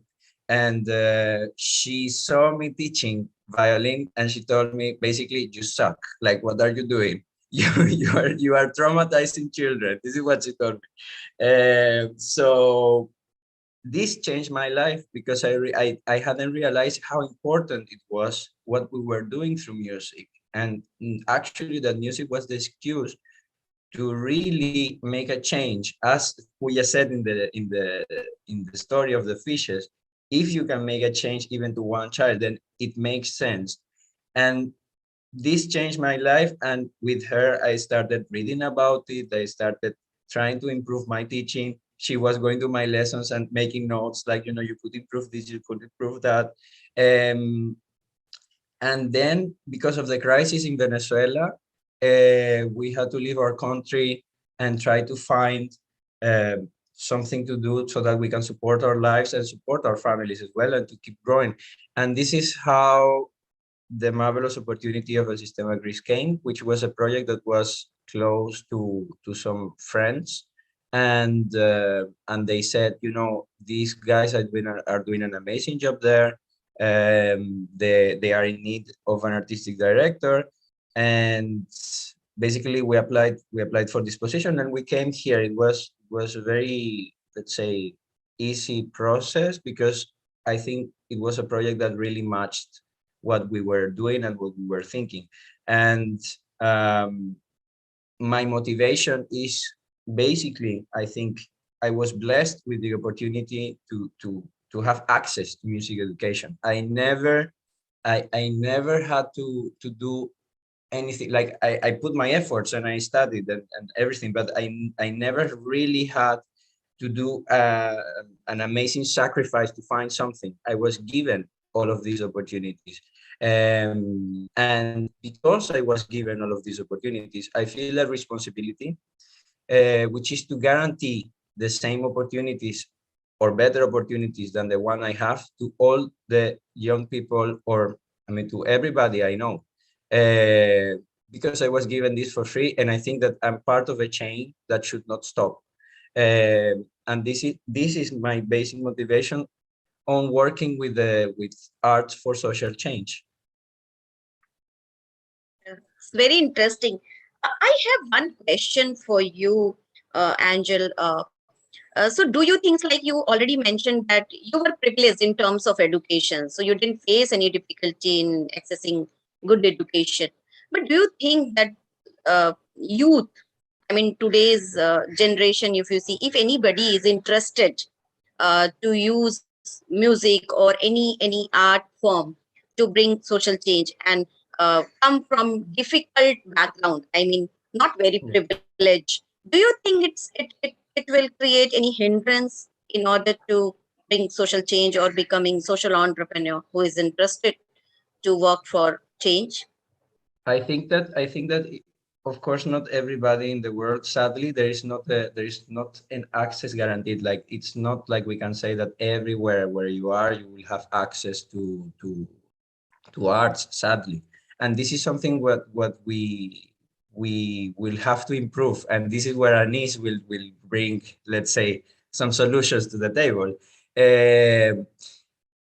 But and of course it will create, if we don't have the access, which is I think for me the most important part of this, it will create these obstacles for people to become social entrepreneurs. But I think that even with a small seed or with a small initiative, wherever you are, it doesn't matter how difficult the environment is. If you plant this small seed, it really stays in the life of those who are attending this activity.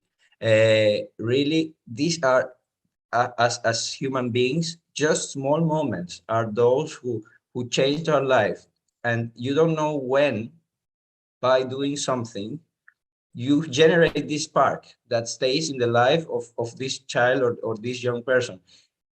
Maybe they can attend only one lesson, but maybe this lesson was the lesson that changed their life. Maybe this lesson was the lesson that really changed their mindset. So it's worth doing it if you have the chance. Thanks. Your words are very inspiring, because sometimes we feel that, okay, maybe you are very popular, you are doing great work because you were privileged, and sometimes it creates doubts in the minds of the people. But like you said, that no, there may be the constraint, but there is no end. I mean, even with small initiative, anybody can start who is interested in doing that. So thanks for sharing your thought. We also have Ani Barna. So I welcome you, and I request you to please share your journey, how you have become social entrepreneur, and especially what motivated you to choose this art and culture for bringing social change. Over to you, Annie. Thank you very much, Dr. Singh. First, I have to say it's very difficult to go after Pooja and Jose, because their stories are very, very inspiring. So I hope you will bear with me and also listen to my story. The first thing I think, and Pooja and Jose Angel started with that, it's a personal story. It's a personal journey. So how were you touched at some point by the arts? In my case, in the case of Pooja, it was through the fish and through the letters of her mother. With Jose Angel, it was the karate, not a great experience for peaceful Jose. El Sistema, of course, and I think that the most important thing in his life is the wonderful and amazing wife that I also know, and I can tell you that it is true. Jose Angel is very lucky. In my personal case, my parents worked a lot and they needed to put us in an activity. Thank God it was not karate, so I would have been as good as Jose, but it was the music, because the music school was very close to our home. And what started to be only an entertainment, an activity outside of school, because we with my brother and my sister, we did a lot of things at the music school. It started like this, and then it began to become something that is fundamental in our lives. And now, as a matter of fact, the three of us, my brother, my sister, and myself, we are working in the music industry. Them like professional and on stage, me more as a backstage, and someone that is more in the making of it, let's say. So this revelation of the music made me realize that it is actually a passport. And I take the example of the music, but it's actually the same for any kind of arts. Of course, you go to school, you go to the regular traditional school, and you have some friends, you have some colleagues, but with the arts, there is something more, because you get emotionally connected and you have a common purpose. You're doing a piece of art or piece of theater, you're doing some dance move, you're doing a piece of music, and of course you have to try to work on your technique, but at some point what you want is to share with the others, for the others. And for me, this passport was something very important, because I had the opportunity to move a lot from country to country. So it was really like a passport for me, and I could connect with different people and organizations when I was traveling. But it was also a passport because it moved me emotionally, as I was saying.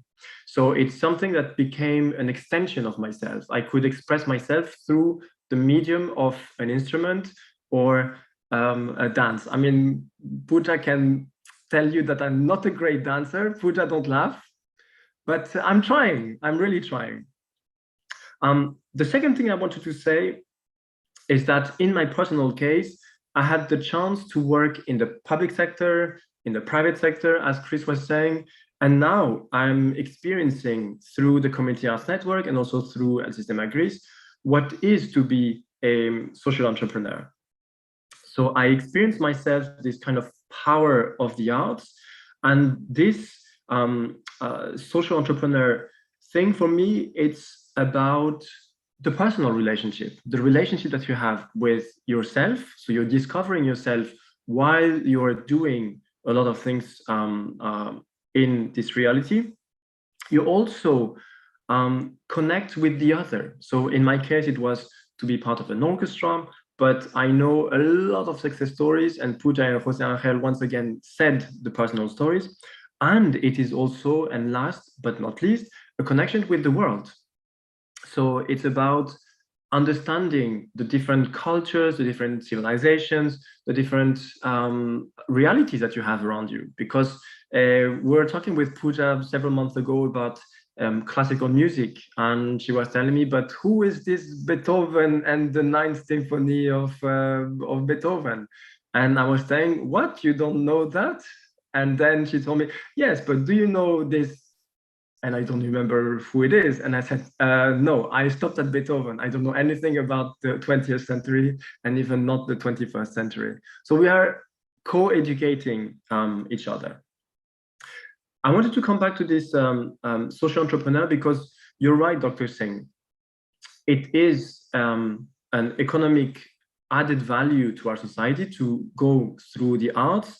And actually, if you look at the World Economic Forum, the 10 skills that companies are looking today into young people, it's not about the usual suspects about your education or your technicality on something that you have to do in a job. It's more about the critical thinking, the complex situation. It's about the creativity. These are most of the qualities that enterprise are looking into young people. And this is why at the Community Arts Network, we're also working in this Arts for series. So we are working in this Arts for education, Arts for climate, Arts for business, Arts for democracy, Arts for hope, and Arts for well-being, because we think that through the arts, the well-being, and now it's a good example with the Zoom call. In general, when we do some conferences or panels with Jose Angel, we always start with a warm-up, and it can be a vocal warm-up, so we sing all together. It can be also a physical warm-up, because we're seated always and constantly every day. And this is something that that we really want to connect with our body, because through the arts, you're actually inventing a new narrative. It's not something that you have to write, or you have to listen, or you have to be connected with the others, but it's really about this narrative around hearts and minds. And this is why we're so connected with the arts, because we know that through the arts, it's really a way of expressing yourself and trying to convey a message in a different way, but with a lot of emotions and a lot of caring and love with the others. And I think that Pooja, Jose Angel, and me, we can tell you that the most important thing in life and in the arts is really this kind of learning experience. I learn a lot every day from the others, and I try to be as inspiring as Jose Angel and Pooja to inspire the others. And this is really about love.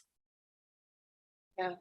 Thanks, Ani, for sharing very great experience. And it is indeed learning experience for all of us as well.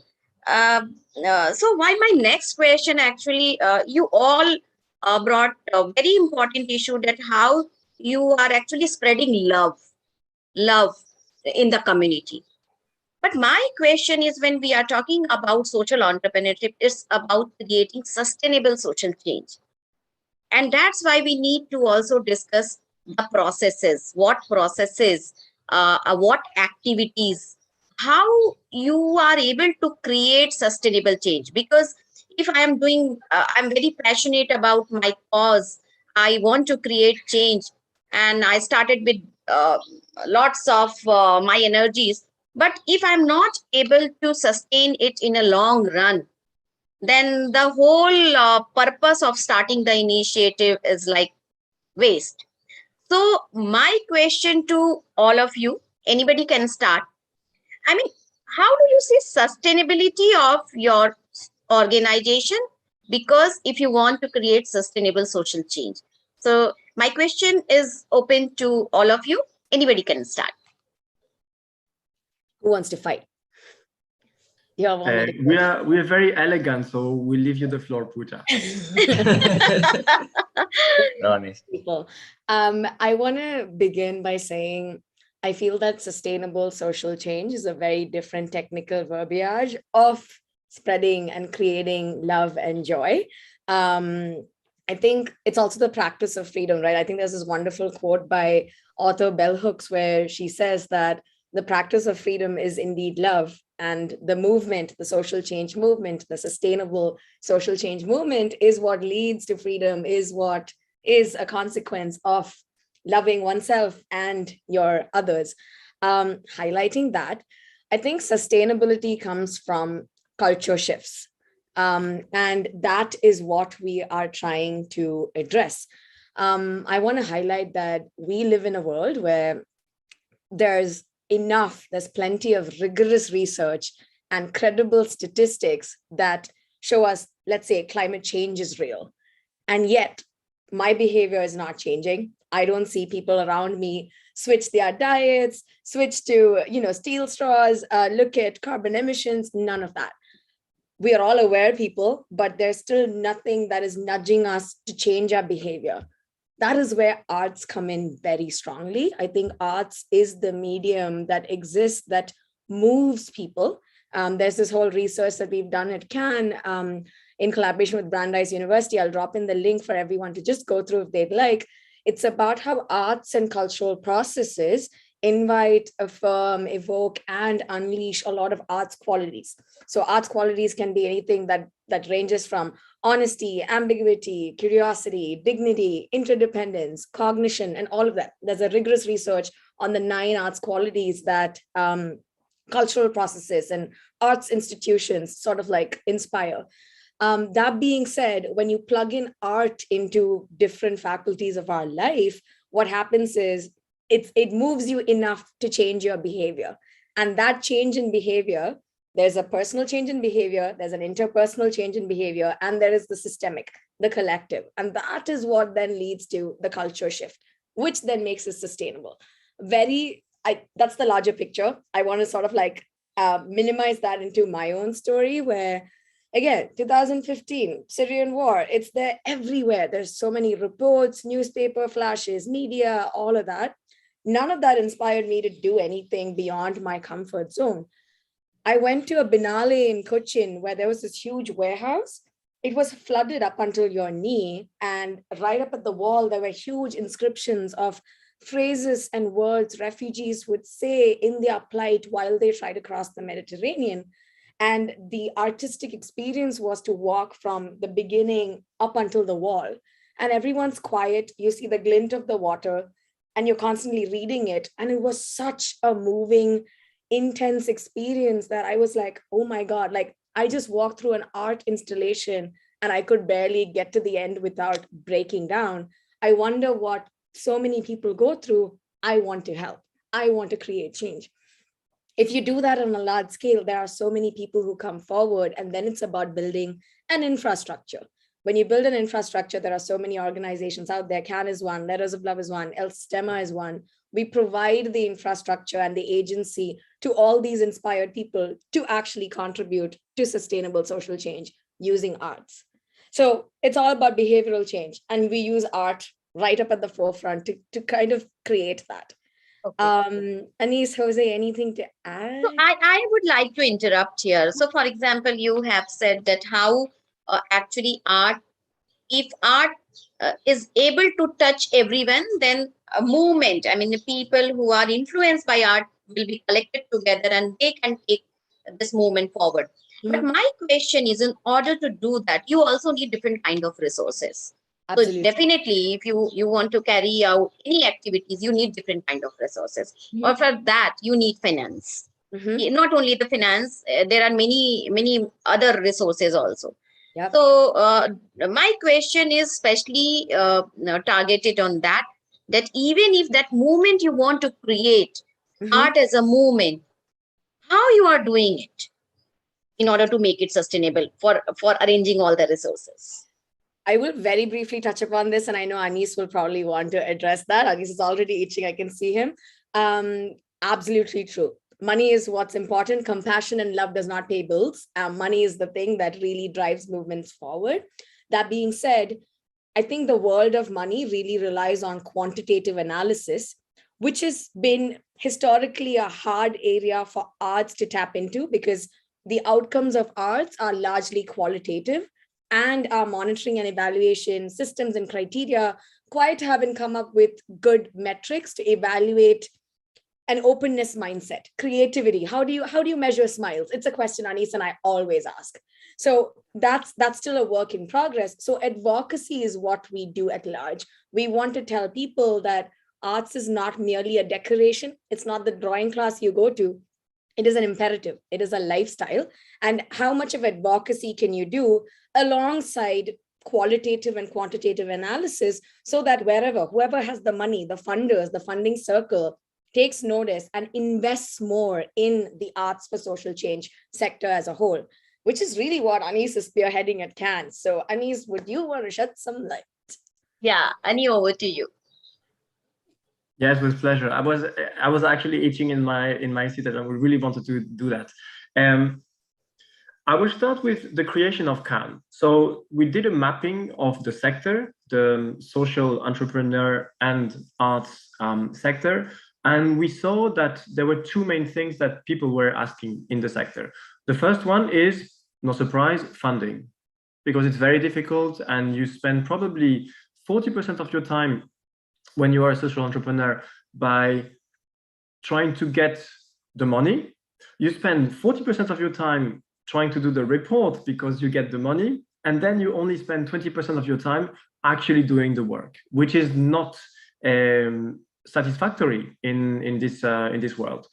The second thing that was needed for the sector was the connections. And here is my my big revelation to you all.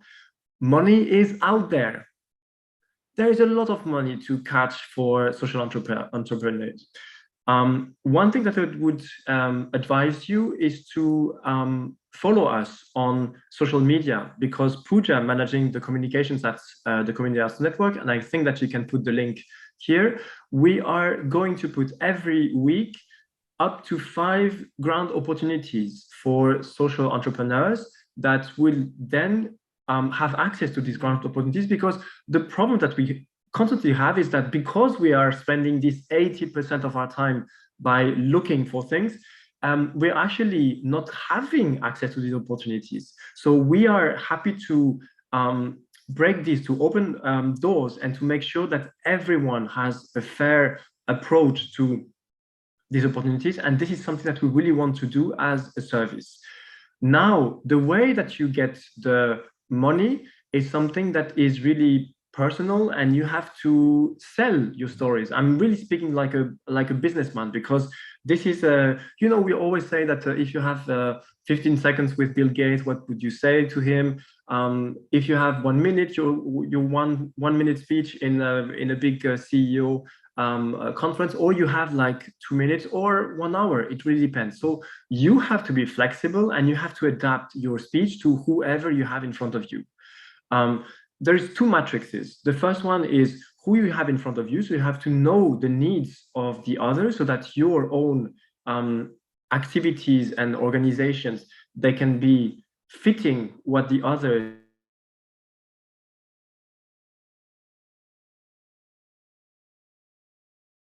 I think Annie is facing a network issue. Okay, so no issue when he will again join back. I think he is there or he just got disconnected. Brunmai, can you just find out? Yes, Anyway, so meanwhile, we can go back to Jose.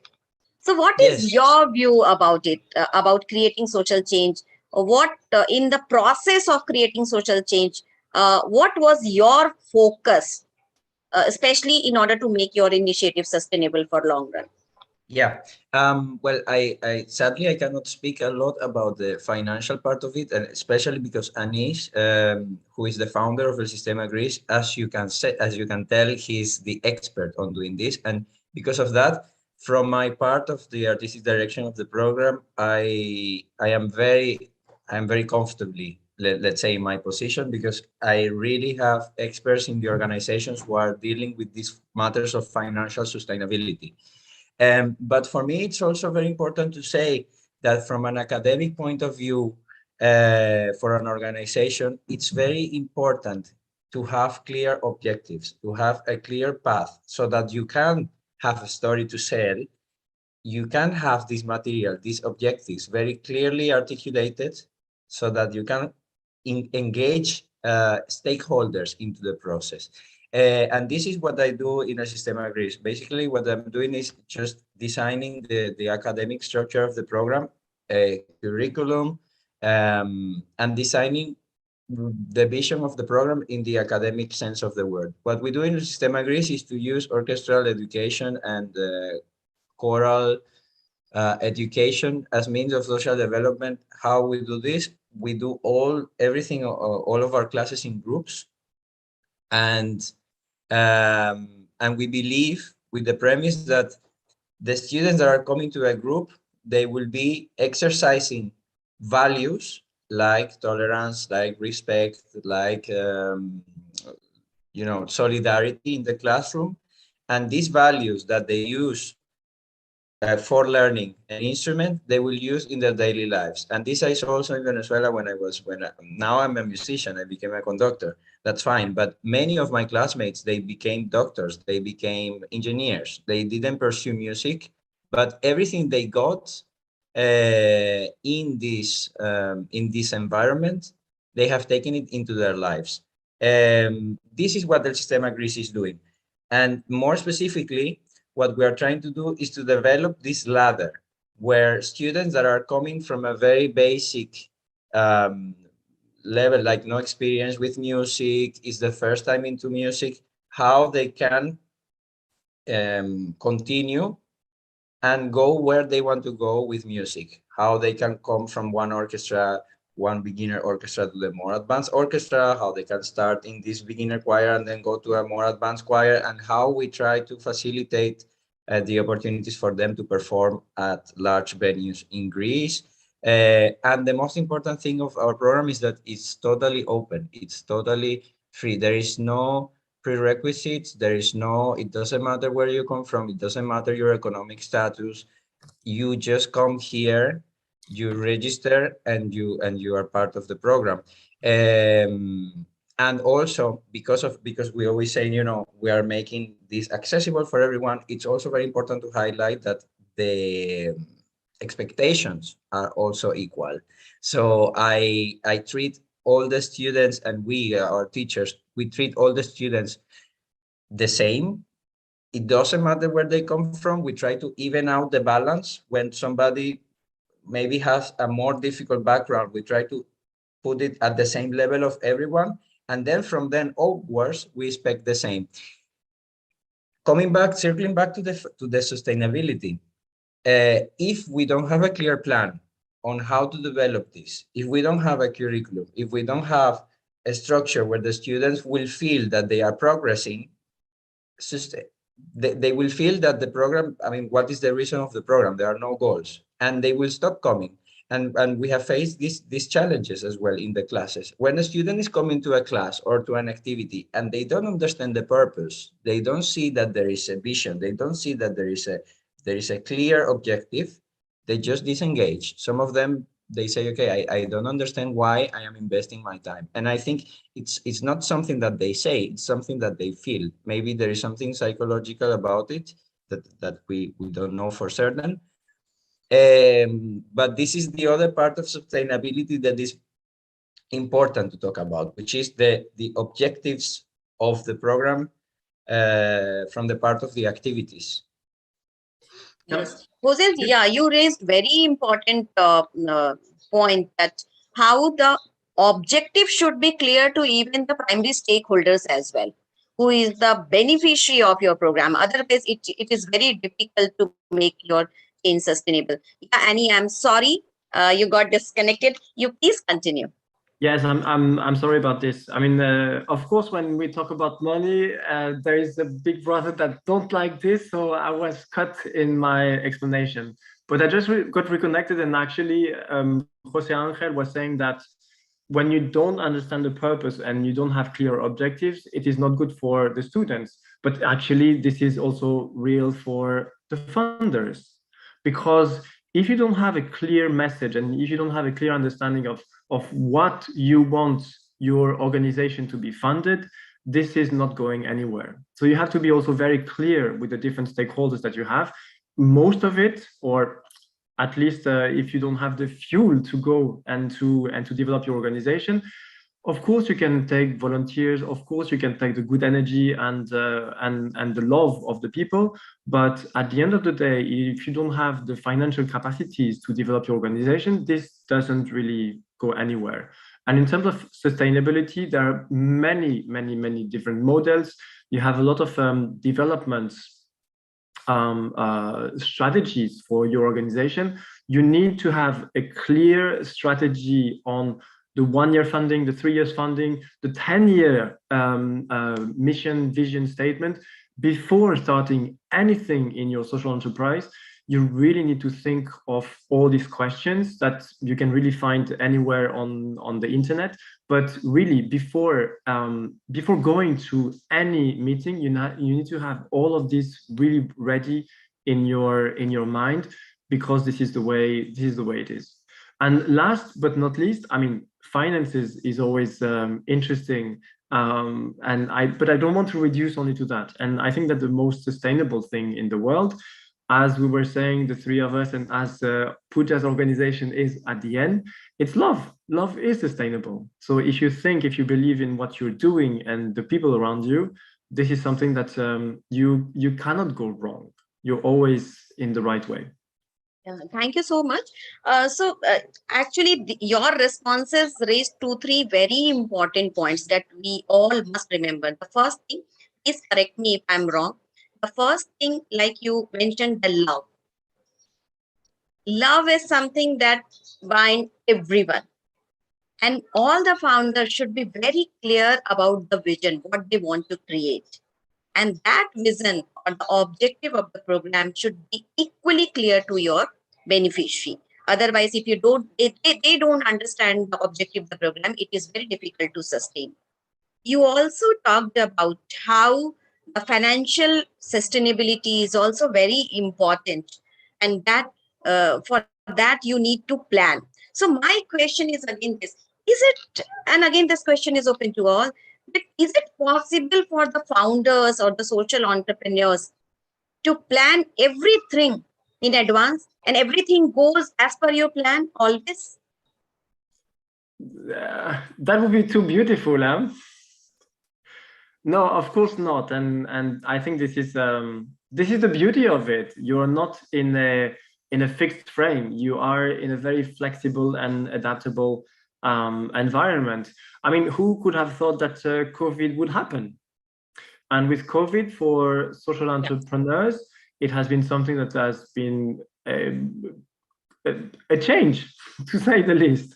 So you have to change constantly your organization. You have to discuss a lot with the different funders, the different stakeholders, the families, the beneficiaries, the teachers, when you have the educators, because your plan is completely tore down. So it's something that you have to do that. And I'm sure that Jose Angel is also in the starting block, because for us at El Sistema Gris, it has been a big change and we had to rethink completely. Maybe Jose, you want to say a few things about rethinking? Yeah, I mean, what I wanted to say is that it's a learning experience. Planning, it's a learning experience. It's a lot of trial and error. And of course, also, it's a lot of research and trying to not repeat the same mistakes that other people have done. And this is why it's so important in this field to share everything that you are doing and to share as much as possible with everyone, so that everyone can, if they are trying to do something similar, they try to avoid the mistakes that you have that you have committed. But I think that when you plan, it's very important to keep in your planning some room for adaptability and some flexibility. This is very important. Anis would agree with me. In Venezuela, we sometimes maybe we don't plan stuff, and then we say that everything is possible. We just go for it, and then we have like one day we have an idea, and we say next week we will do that, and we all go for it, and it happens. It's crazy. I don't say that this is the right way to do it. I think that you should have a plan, of course, and you should have a vision, because this is what we're talking about. We're talking about having a clear objective. We're talking about having a vision.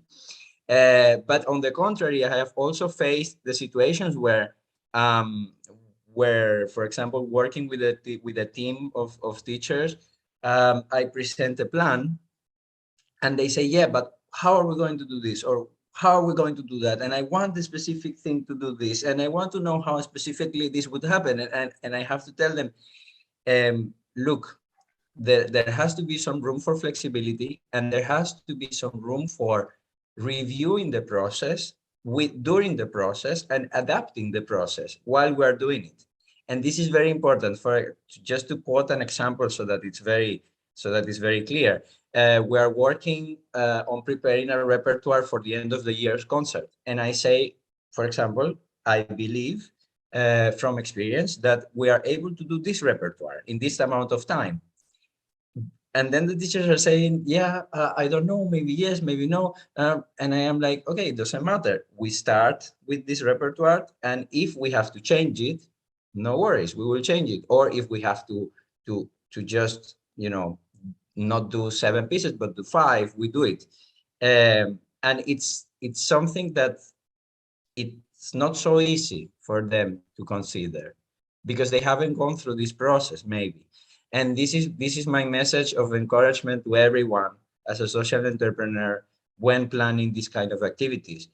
Leave some room for flexibility, for adaptability in your planning, and also for spontaneity in your planning. It's very important, because sometimes spontaneous things are also making the change. You are also giving space for natural things to flow, which is very important in what we do. Thanks a lot. I mean, you made very, very important point, and I think it's very useful for every. We must remember, all the people who are interested in social entrepreneurship. We must just write down in our notebook that the points that you have made.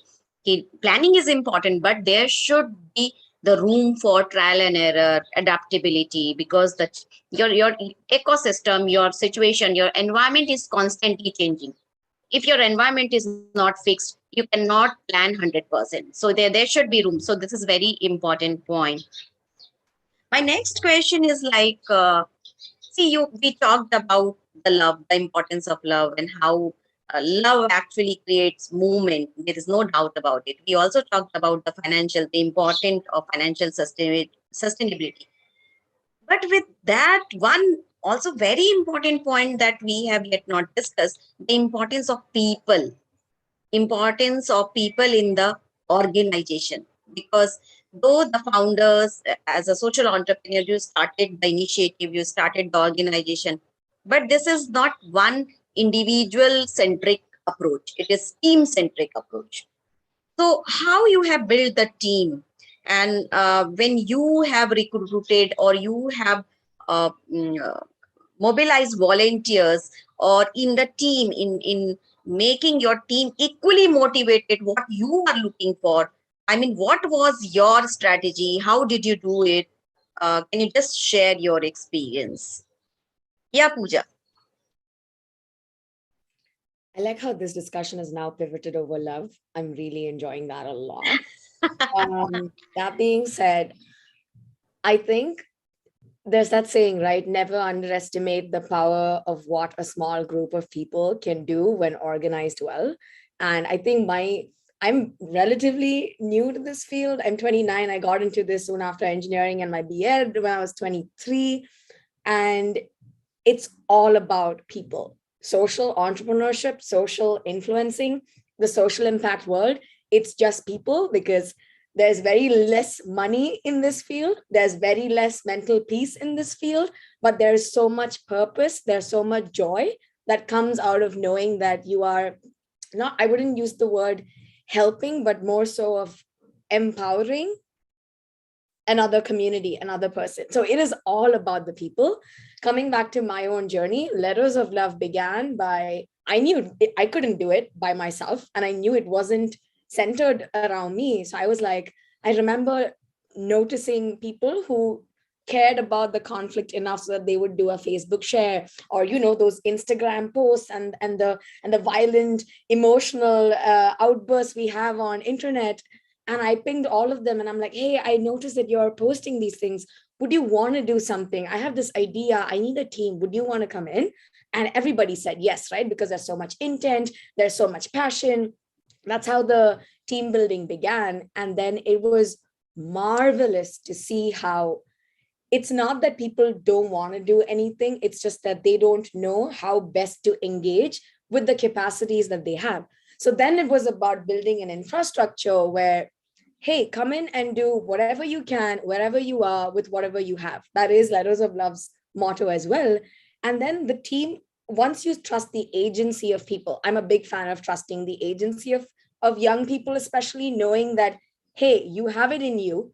Tell me what else you need. Do you need funding? Do you need mentorship? Do you need additional skills? What is it that you need so that you can be a leader of your own and take this forward? Once you build that infrastructure, it just thrives.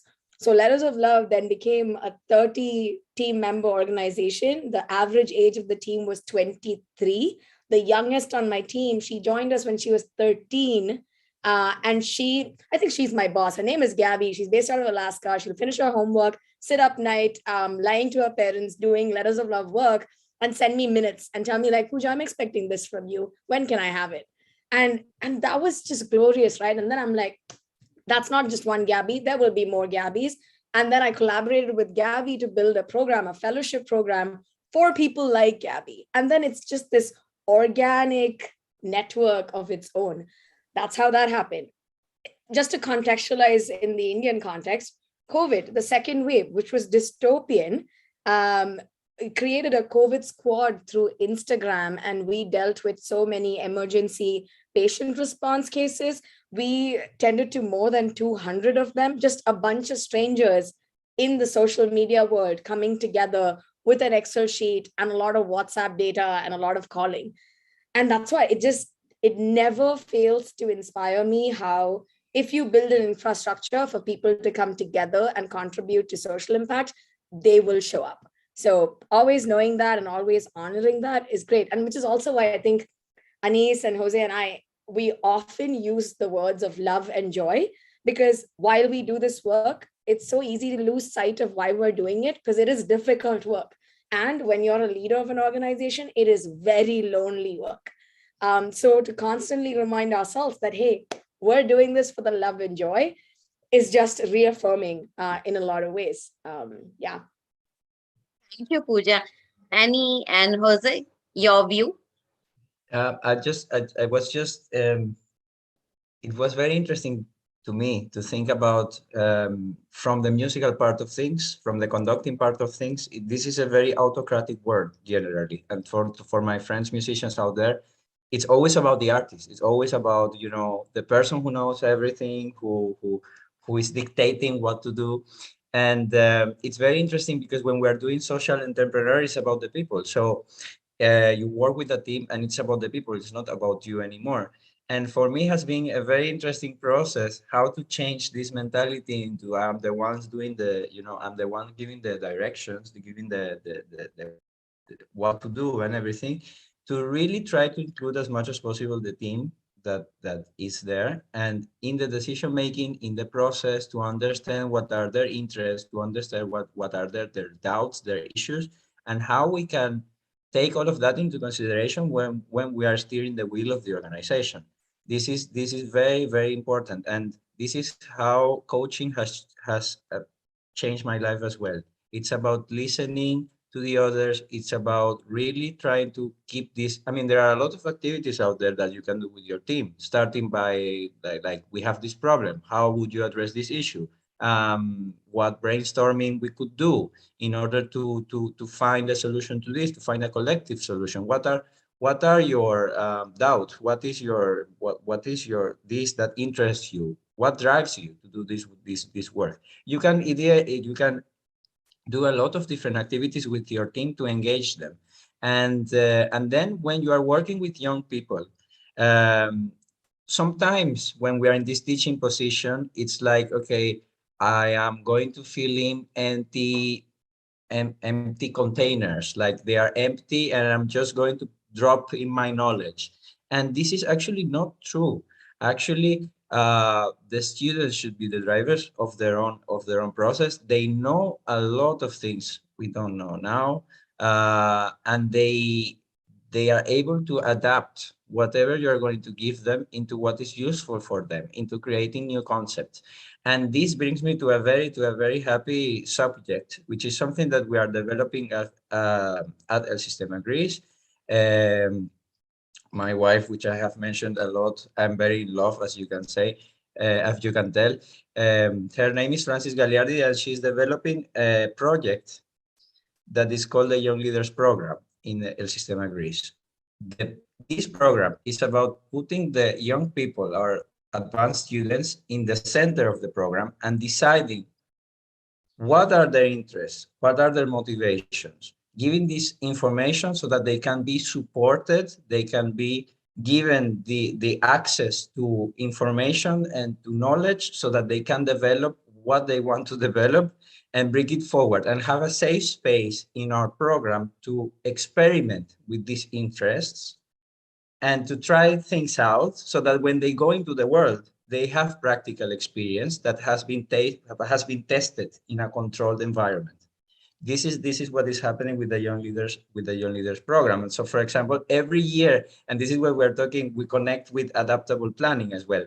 Every year of the young leaders program has more or less similar structure, like first introduction, it's a bonding time, we get to know the team and everything, and then there is a period of designing the program by the leaders, then there is a period of applying the program, and then a period of feedback, evaluation, and what we can do best. For example, this year it was very interesting to see that there were so many young people interested in composing, in providing new compositions for the program, in creating new ensembles for the program, for example. So this, as an organization, at least to me, what it makes me feel is that, they understand that maybe we're playing boring music and they want something new.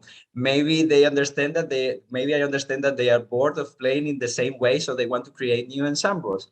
And they bring these ideas into the table. And I think my goal with this is that if they test these ideas and these ideas work, we can adapt them, we can adopt them into our practices, so that we can say we are having a string quartet, not because the Sistema Greece wanted the string quartet, but because of the students of the Sistema Greece wanted the string quartet, for example, or the students of the Sistema Greece wanted this. And I think that it also gives them ownership. They don't in this way, they don't believe they are coming just because I want to receive information, but it's also, I am a useful part of this program and I'm giving for this program. Yeah. So yeah, sharing ownership is also very, very important. Annie, do you want to share your experience Yes, regarding, yeah. with pleasure. We're talking about the team and we're talking about co-creation, about brainstorming, about, empowering the volunteers. But there is a beautiful invisible magic hand behind, and this invisible hand is the leader.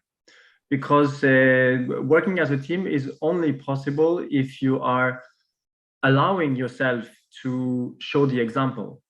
I saw Pooja smiling here because this is something that we are really working on together.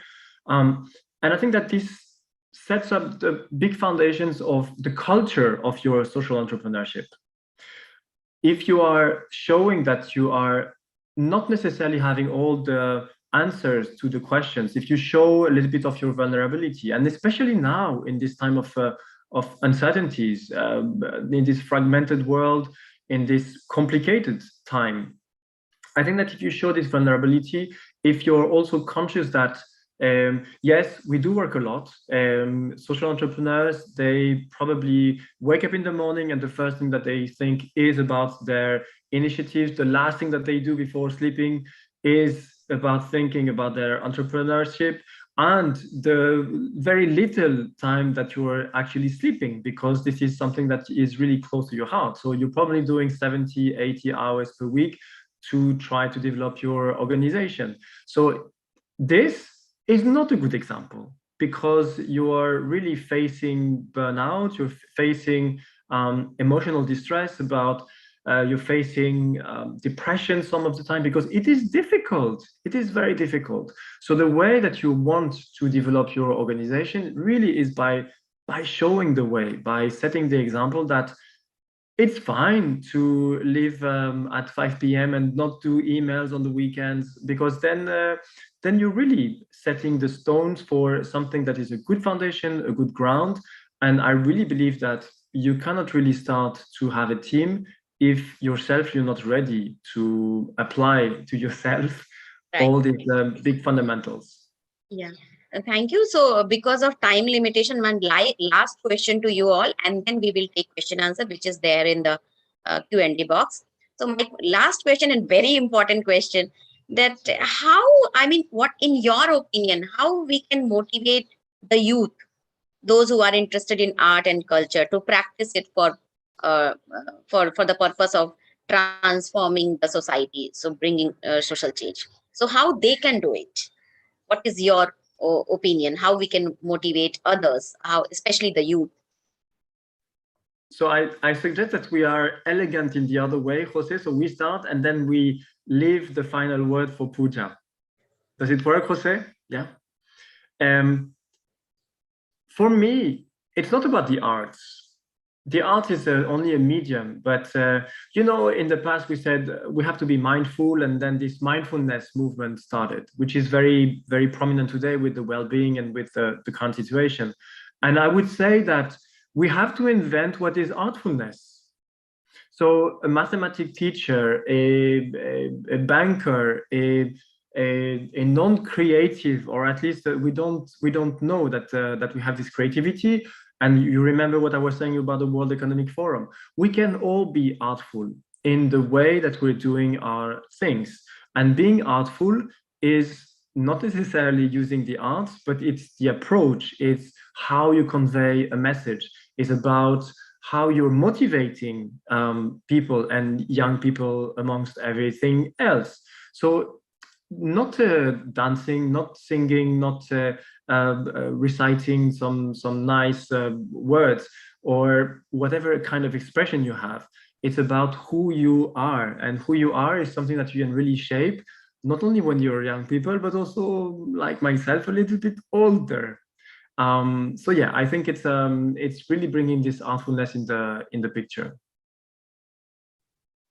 I would say also it has a lot to do with like to encourage young people. It's first of all realize that we are role modeling, whether we want it or not, and this is a very, very important thing to think about and to assume as a responsibility when you are doing these kind of programs. Um, you are there, whether you like it or not. Everything that you are doing is being observed by people, by the people of tomorrow, if we want to put it this way. And what everything that you do has an impact in these people of tomorrow. And I say this because I think that if you bring this artful approach, as Anish was saying, to everything you do, even when you are surrounded by young people, when they get this, they are they have been like they have got this. I don't want to use the word contagious because of COVID, but what they have got this artful environment, they start adopting these practices into their lives, and they want. I mean, the beginning would be like they start copying you, or they start doing things like you do, but actually then they find their own way. They are in this process of finding themselves and adopting these best practices into what they are doing.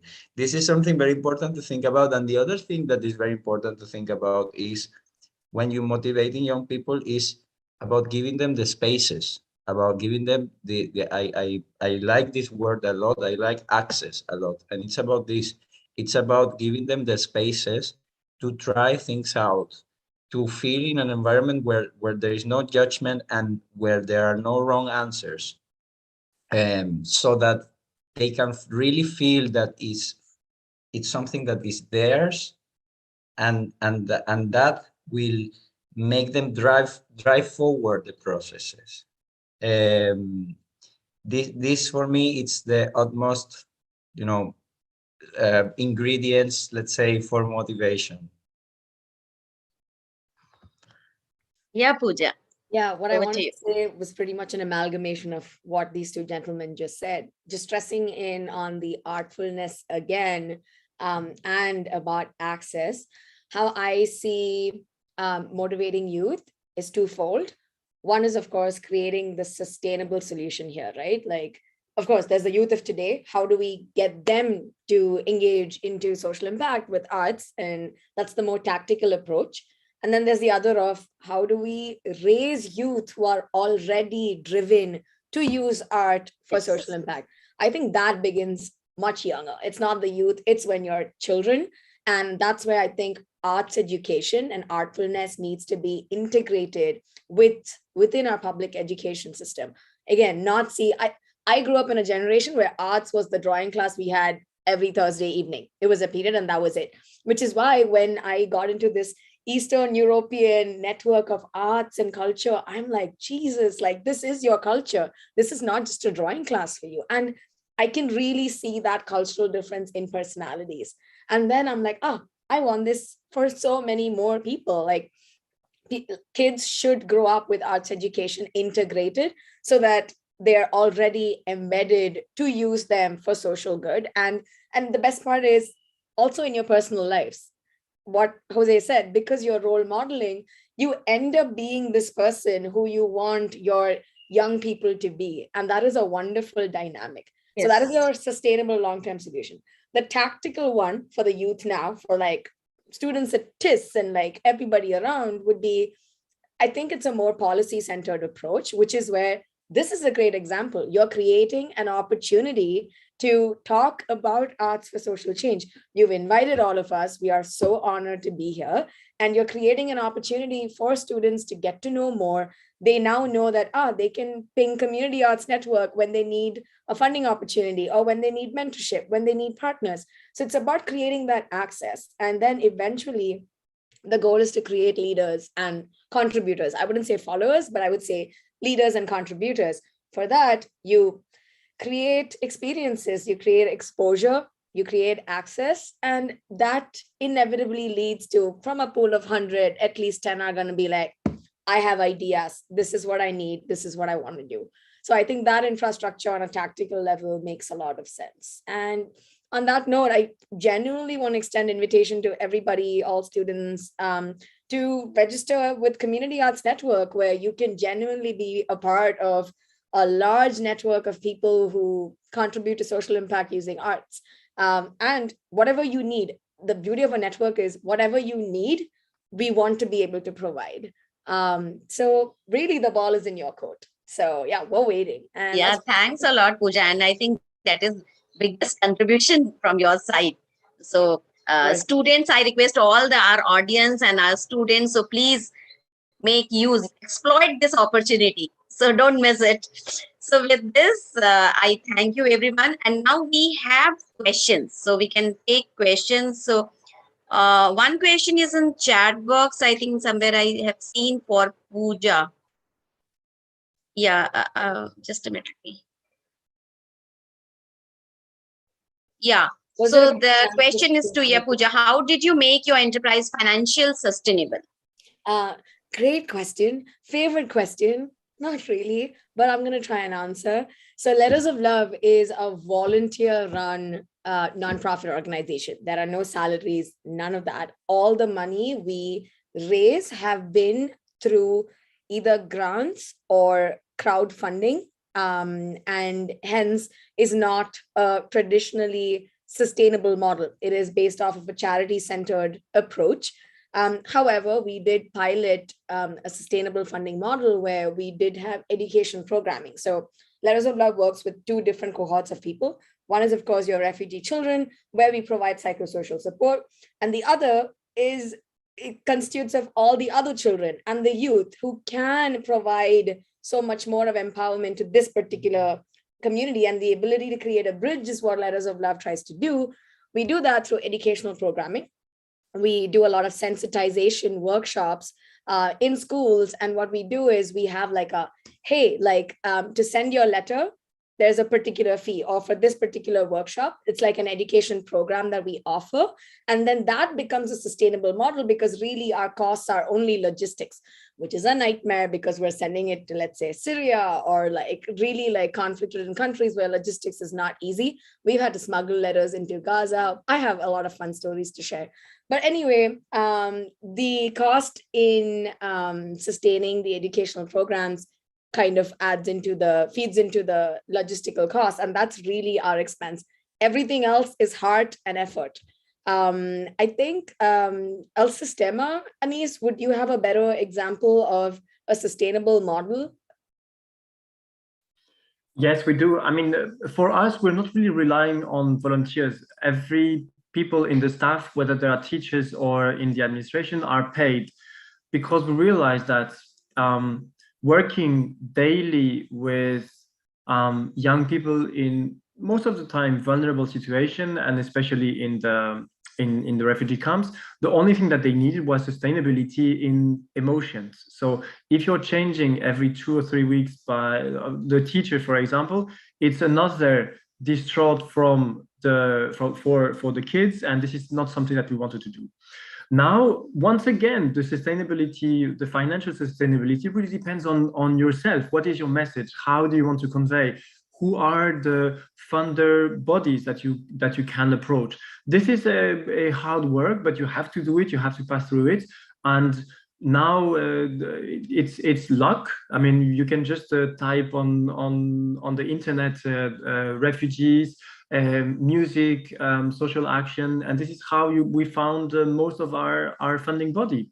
Now we have a very solid set of foundation, philanthropic circles, individuals, also companies that are interested in our program. We're not speaking the same language to all of them, because it's really something that has to be individualized, but this is how we do. And it's the same for Letters of Love. We have a funding arm in the USA because the situation is much easier. So we have, each of us, we have a foundation, a 501c3, if you know what this means, which means that we can give out tax certificates for US donors, which means that they don't have to pay the corresponding taxes, the federal taxes, and then instead of paying the federal taxes, they pay an organization. It's a very competitive world, but this is what I was telling before. It's the money is out there. It's not just a question of getting access to it, but when you have access to it and when you know what your message is, you just go to fish, and then we come back to what Pooja was saying with the fish at the beginning. So it's a circle. One more question, just based on your discussion, Anup has asked, how do you motivate volunteers to work if you are working in a newly startup, if you have started your new organization in startup, social startup especially. So if you see the world, in fact, even if you have started your commercial startup, then also it is difficult to mobilize people. But especially if you have started social startup, how can we mobilize volunteers? Anup, I would say first step, get a therapist for yourself. That is the first step, because you have to take care of yourself for what is going to come into your life. It is the most joyous thing to build community around your vision and your social startup, for which you have to be at your 400%. And I'm saying 400 because you need to be 400, not just 100. When you are at your 400% is when people around you get to be an 80 or a 90, which is great. In doing that, you're going to come across burnout. It's going to be, again, like what Anisa and I specified, it is lonely. Being at the top is lonely because you are constantly motivating and being there and being present in the lives and passions and intentions of your team members, which becomes really hard. But again, what is beautiful is to see growth, is to see that you are giving these team members the access. You are indeed facilitating a wonderful professional or personal journey, which in a lot of cases in the social impact world is intertwined. It is not the kind of job you can leave outside the door, shut the door, and you're all ready for like your social life. It is completely intertwined, which is why it's so important for you to take care of yourself. I know your question was about motivating your team, but I always emphasize, because I've gone through burnout. Anis has been a mentor, and we're constantly working how I can pour from a full cup and not an empty cup. Get a therapist, be at your 400%, enjoy the journey, and create community. Your team is like your family.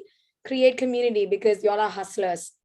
There's always room for flexibility and adaptability. Y'all are hustlers, which means that it's going to be challenging. So you'll have to, it should be like family. You can fight and bicker, whatever, but you'll come back to the meal table for dinner at the end of the day. That kind of a situation. So yeah. So one more question we have in Q&A box from the audience. What limitations have you faced in using arts for creating social impact from people or organizations? What limitations you have faced? The question is open for all. I think it's very. I don't have an answer for this question, of course, but I can share the challenge, for example, and this is something I've been thinking about a lot recently. It's how difficult it is when you are doing something, when you are trying to make a change, but then also there are some policies, whether it is from the government or whether it is from the like social practice or whatever, that are not allowing you to make this change more powerful. And I say this especially because I come from a culture where everything is possible, like we are so positive, like everything is going to work out. Everything, like if you don't get something, is because you don't work hard enough. This is what we think. And we have to be careful with this kind of mindset. And this is where I connect with Pooja about getting a therapist. We have to be careful with this kind of mindset, because sometimes there are things that we cannot do. Like there are things that we cannot do, and there are things that we are trying to do, and maybe something else that it's above us cannot facilitate this. And this is where I remember one very good friend was telling me also, to say that you're going to change the world, it's too ambitious. It's too ambitious. But what you can do, and what you can really feel better about, is that if you think that you're making a contribution to it, and it's very important to keep this mindset as well. maybe, as Puya said in the beginning, maybe it's not going to change for all the fish, but if it changed for one, then you are making something different. And this is what these are the limitations I have felt sometimes. Like, I want to go more, but then you realize that there is something there that you cannot really overcome. So you have to calm yourself a little bit, and then try to think, with a cold mind, how we're going to do that. And that's what I said. I don't have an answer because I still have these limitations. but if I get the answer, I promise I will share it with everyone. That's the point. So we have one more question, which is asked by Deepti, our student. How do you mark success in this arena? I would like to reply to the previous one and do the sure. I'm sorry. Yeah, you please. But you will see. You will be very happy, Dr. Xi, because I'm doing both questions at the same time. I think that for the limitations, you always have to ask yourself, where do you start? And where do you start is the competitive edge in the ecosystem.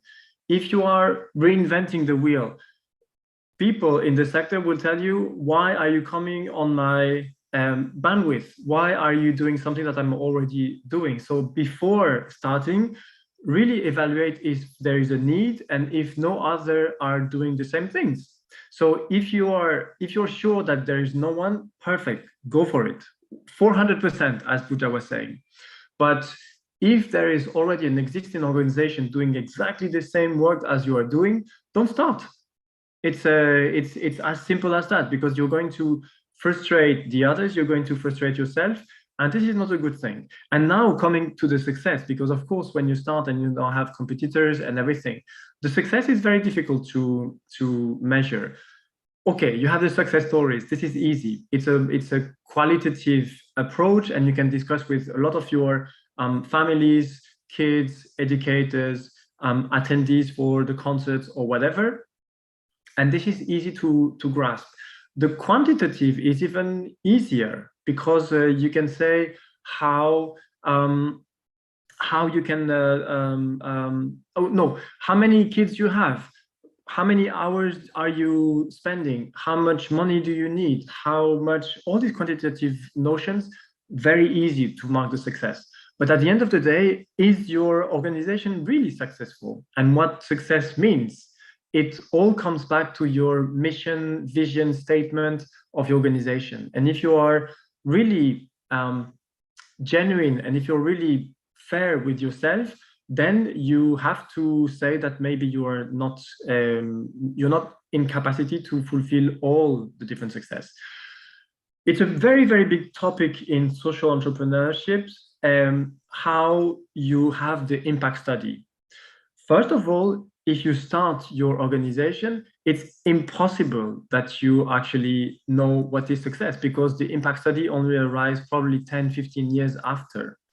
But it doesn't mean that you don't have to consider the success from the beginning, because from the very, very beginning, you can defend your key performance indicators. I mean, all these bad words that we have in the impact studies.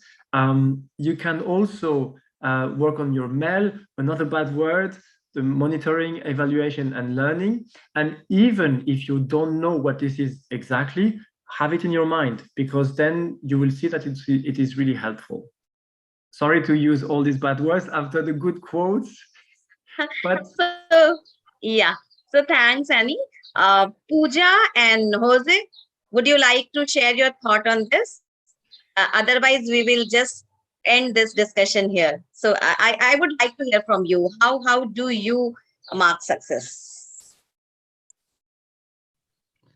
For me, sorry, as brief as that, it's just, for me, it's about goal setting, really, like having a really clear goal setting, being aware of the environment, what do you think could be achieved in what period of time, and really trying to measure and consider measuring this impact from the beginning, whether it is a social impact or a musical impact, or if you're doing something different. Like, if you really are considering measuring this from the beginning, it will really at some point give you this satisfaction that you think that what you're doing, it's making some progress.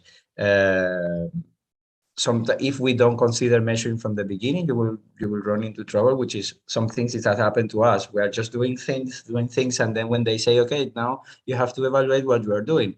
So you have to go 5 years back to everything you have been doing because you have not been collecting data from the beginning. So it's very important from the beginning to consider measuring this data, creating your, as Annie said, your indicators, your evaluation study, and then I think it's the only really real way, apart from success stories and from nice experiences you can share, of course, which are very touching and everything. But if you want to share something very concrete, then you have to use these tools. Puya, over to you. Thank you. Thanks, Jose. Super quickly, I think always measuring success in our work is hilarious because we work in an industry where the ultimate goal would be to make our jobs obsolete. Like, we do not want to have these problems. We don't want them. So our goal is to make sure we don't have this job anymore, which is interesting. I think from a leadership perspective, my success, or like how I define it, has always been, how can I make myself disposable? How can I create an infrastructure that doesn't rely on me or a person or a particular skill set, but how do you create an infrastructure that relies on, again, the agency of people, because that's a sustainable model. That's pretty much success. And also, how many hours am I getting sleep? That really is. I went down my own spiral and emerged a better informed leader in the space. So I think well-being is so important. It is very much undermined, especially in the Indian cultural context, which is why I'm stressing it all the more. And as you can see, we're big fans of quotes, because in our darkest times, we rely on the wisdom of others and we keep rereading them. This is something I always turn to for the work that we do in our sector, that you are not obligated to complete the work, but neither are you free to abandon it. So just keep doing as much as you can every single day. Success is pretty much that.